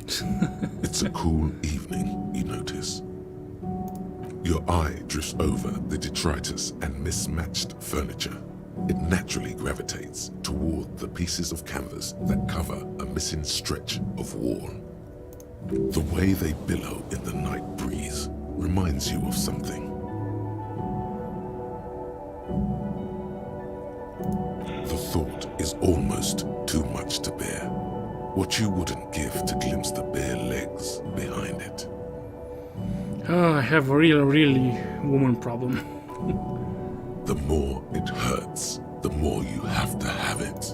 Slowly, too slowly, the pain fades from your side. You turn your attention to the two young men who appear just about finished. And before that, there was Abelard's Pain Infernal. But, of course, our special emphasis is on the theories of Ignace Nilsson and his followers, especially the inframaterialists. Only Krasmazov's most trusted lieutenant, the evangelist of the revolution, and the founding father of the People's Republic of Samara. It's hard to overstate how unimpressed he is that you've never heard of this world historical individual. He also happens to be the greatest communist theorist after Mazov himself. It was Nilsson who first postulated the existence of ideological plasma, which forms the basis of inframaterialist theory. Plasm, huh? Sounds like a hell of a drug. You might want to ask about it. The young man sighs. His companion looks about furtively. Lynching? No. We're not an operational cell. We think of ourselves as more of an intellectual vanguard. No, we're an independent organization. We acknowledge and respect the union's efforts, but our interests are more theoretical than Mr. Clare's. He speaks the truth. Our stance? What? Does he want to know if the SRV has established a party line on the lynchings in Martinaise? The SRV refers to the People's Republic of Samara, established as a socialist utopia by survivors of the revolution. It has since degenerated into a bureaucratic workers' state under the decades-long rule of President Sapormat Sport Gelezinski. Though historically speaking, the SRV has supported direct action against right-wing paramilitary squads, especially when they are doing the Indotribes' dirty work. Good point. So as a provisional matter, I can say we support it. Are they being sarcastic? You feel like you're caught in some elaborate joke labyrinth, but it's impossible to see your way through. That's easy. Crime is simply the inevitable expression of the injustice and incoherence embedded within capitalism itself. Delivered with the smug assurance of a schoolboy reciting a maxim he's committed to memory. It's a symptom, in other words, not a cause. His companion can barely suppress a yawn. No, unfortunately. The communards were hunted down and killed nearly to a man. All that's left of them are bones and old rifles. His companion's eyes widen as you hold up the ancient weapon. He's practically itching to stick that thing in someone's face and pull the trigger. Yes, like that one. I wonder how many of these are still lying around in cellars or sealed up behind the masonry. Can I hold it? It's heavier than I was expecting. Though what, exactly, you can't say. He turns the rifle over again, admiring the glint of light off the oily barrel. When he's finished, he returns the rifle to you with a nod of appreciation. What do you mean? This is the reading group. We're in something of a rebuilding phase. Yeah, sure you are. Some of our former comrades didn't have the ideological fortitude our work demands. Intellectual attrition is maybe the best way to describe it. Felix said he couldn't keep up with the reading on top of his classwork. And Susanna wanted to read text other than Mazovian theory. Like novels, if you can believe it. Imagine the audacity of wanting to read a novel in a reading group. See? Even the gendarme gets it. We've tried recruiting new members, but unfortunately the current intellectual climate is pretty hostile to inframaterialist thought. These days, if you're on the left, the Ascendant schools are the Godwallians and their iconoclasts. Don't forget about Maurice and the turnips. Right. Then there was the whole turnip debacle. Whatever this turnip business is about, one thing is perfectly clear. These young students have a much deeper understanding of communism than you do. They apparently do. You could learn a thing or two from them. If you can convince them you're one of them. Cindy is...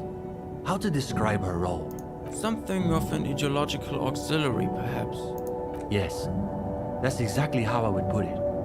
And naturally, we support her radical counter-liberal aesthetics. But she refuses to submit an essay, so we can't call her a member of the group per se. That doesn't stop her from using the room for studio space, of course. They're the most depressing school of communism. They love writing long books with a patina of Mazovian theory to cover up their cheap psychologizing. A gang of cheap psychologists and intellectual midgets. Typical Gottwalders, in other words. It's okay for Uli to say that, because his dad is from Gottwald. The Gottwald school believe that intellectuals as a class are capable of sparking revolutionary change. So all they can do is critique capitalism from inside itself. That's why they spend all their time smoking cigarettes and writing long works of criticism that make you want to commit suicide. It is miserable. That's probably why they're always committing suicide. You see, the Gottwald school look like communists. They talk like communists. But scratch the patina and you'll see beneath that they're just depressed liberals who've read too many books. Okay, what about the iconoclasts? For starters, they love talking about beans. That's right. Iconoclasts are obsessed with beans. They love thinking about beans. They love counting beans. But most of all, they love building models to predict how many beans there'll be in the future. Nota bene, iconoclast is an extra pejorative form of the already pejorative name Mazovian economists, a moderate school of Mazovianism which advocates the gradual transition to communism through carefully managed economic modernization rather than violent social revolution. They're by far the most bean-centric school of communism. See? You're already falling for that scarcity logic. You start off assuming there aren't enough beans to go around. So naturally you want to cut the bean rations in half. And next thing you know, there are budget cuts, so now we've got to cut the bean rations in half again. You see, iconoclasts claim to be communists, but in reality they're just liberals with hard-ons for spreadsheets. Of course not. The only people who actually call themselves liberals are mouth-foaming reactionaries. Basically indistinguishable from fascists. You'd need an X-ray machine to tell the difference. It's an unfortunate story. You see, our ex-comrade Maurice is something of an economist. He's studying macro and microeconomics. Right. So a few weeks ago we were discussing the extra physical capabilities of the revolutionary state. And Morris said, what were his exact words, Ulex's? It was unbelievable. He said, turnips don't care if they are grown by communists, moralists, or Vulcan. They grow just the same. Basically, he was rejecting the whole foundation of inframaterialist theory. Simply that under suitably revolutionary conditions, crop yields naturally increase relative to non-revolutionary crops, which Morris somehow has the gall to deny. Susanna said that he has been hanging out with some non-communists lately. For us, the question boiled down to, if you don't even accept the basic ideas of Nielsen and inframaterialist theory, why are you in the reading group? Well, it wasn't so much that he was expelled. He just quit coming. We haven't seen him around for weeks. Okay. Go ahead. I don't think so. Unless you've been hanging around the cultural studies faculty at the École Normale de Révachol. Perhaps he subscribes to La Fumée. You've read our article. That I did not expect.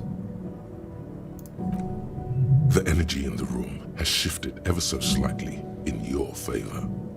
They're afraid they've somehow embarrassed themselves in front of you. Well, don't keep us on tenterhooks. What did you think of the essay? Time to meet these two on the intellectual battlefield. Why don't you show off those highly developed critical faculties of yours? Well, of course that's just an initial foray into the subject. We're hoping to return to it for a more substantial treatment next term. In any case, I'm glad our piece found its audience. That's always the hope with these things, you know. We typically only accept new members once per semester. There's this whole process with essays and presentations on assigned topics. But given that we have some extra seating at the moment, I guess we could be convinced to expedite an application or two. Stefan, you can't be serious. For gendarme? I am serious. As materialists, we've got to adapt to conditions as they are. Besides, he'll still need to pass the interview portion of the entrance process. Assuming he's even still interested, that is.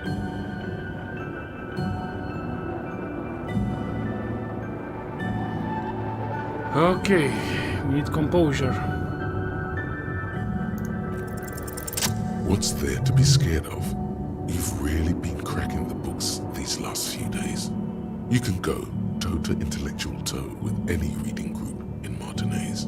You've spent a not inconsiderable amount of time arranging the works in your mental library by theme and period. All the ideas and references you'll need are ready at hand. Now, chin up. You've got this. Oh, you want to start now? Sure, we can manage that. You've caught him off balance. The momentum is already in your favor. Go ahead and take a seat. Since we haven't had time to prepare an exhaustive questionnaire, I think we can keep this interview more freeform. Why don't you tell us a bit about the books you're interested in? And we'll just see where the conversation goes.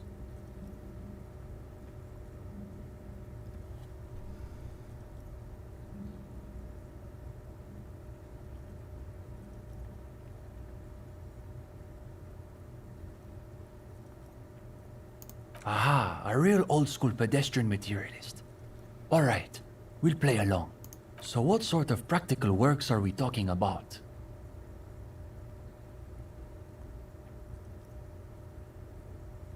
Cockatoos. Fascinating.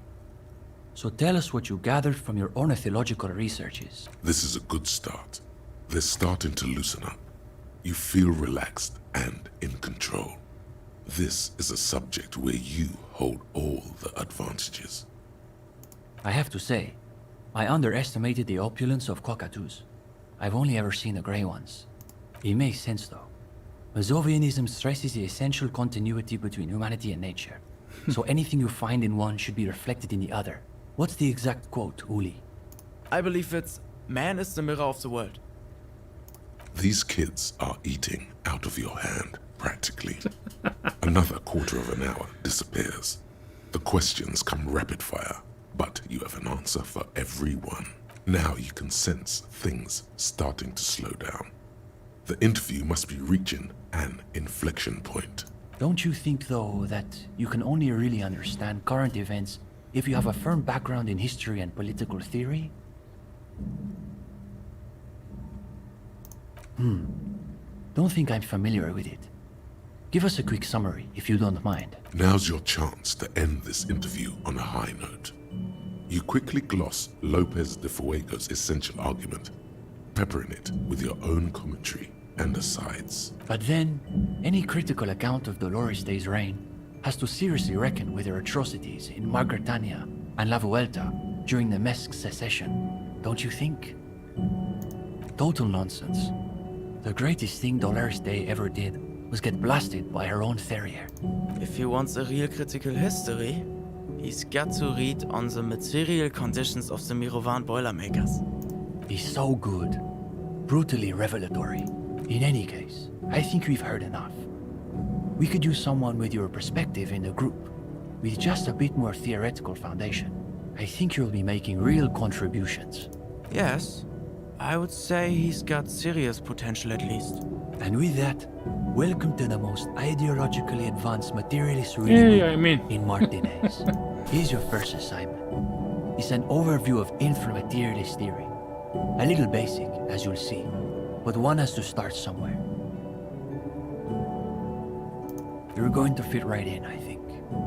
Come back when you're done. We'll be here pretty much every night after 10 p.m. Do be sure to take your time with the reading. We'll be eager to hear your thoughts.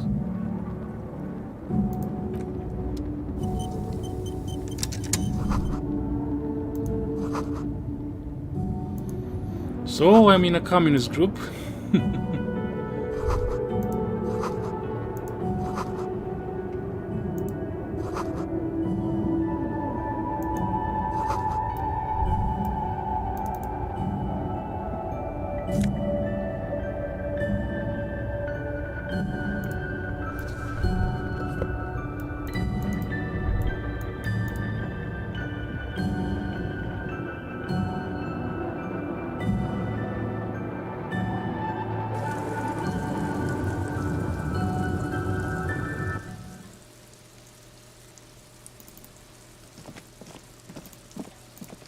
Hello again, officers.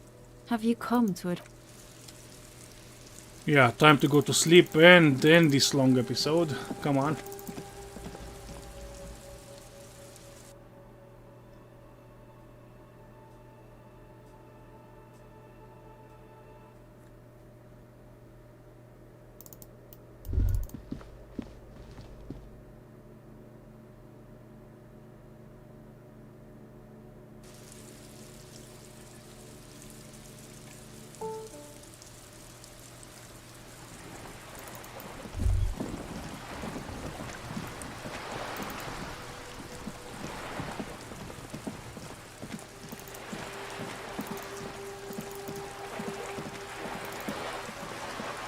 It's late in the game world and in real time also.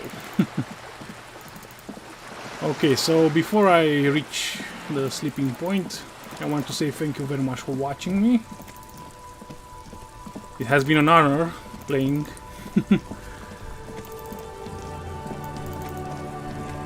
And we got things done in this episode, I must admit. I am pleased.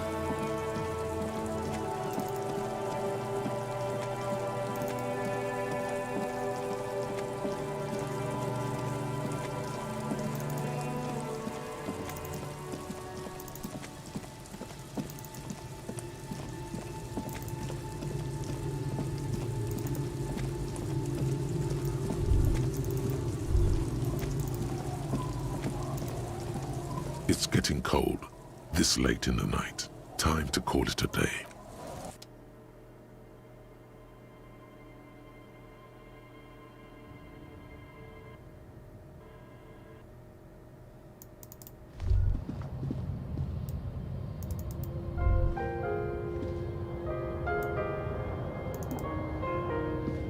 On the table, you see a bowl of water a rough soap, and next to it, a small hand mirror.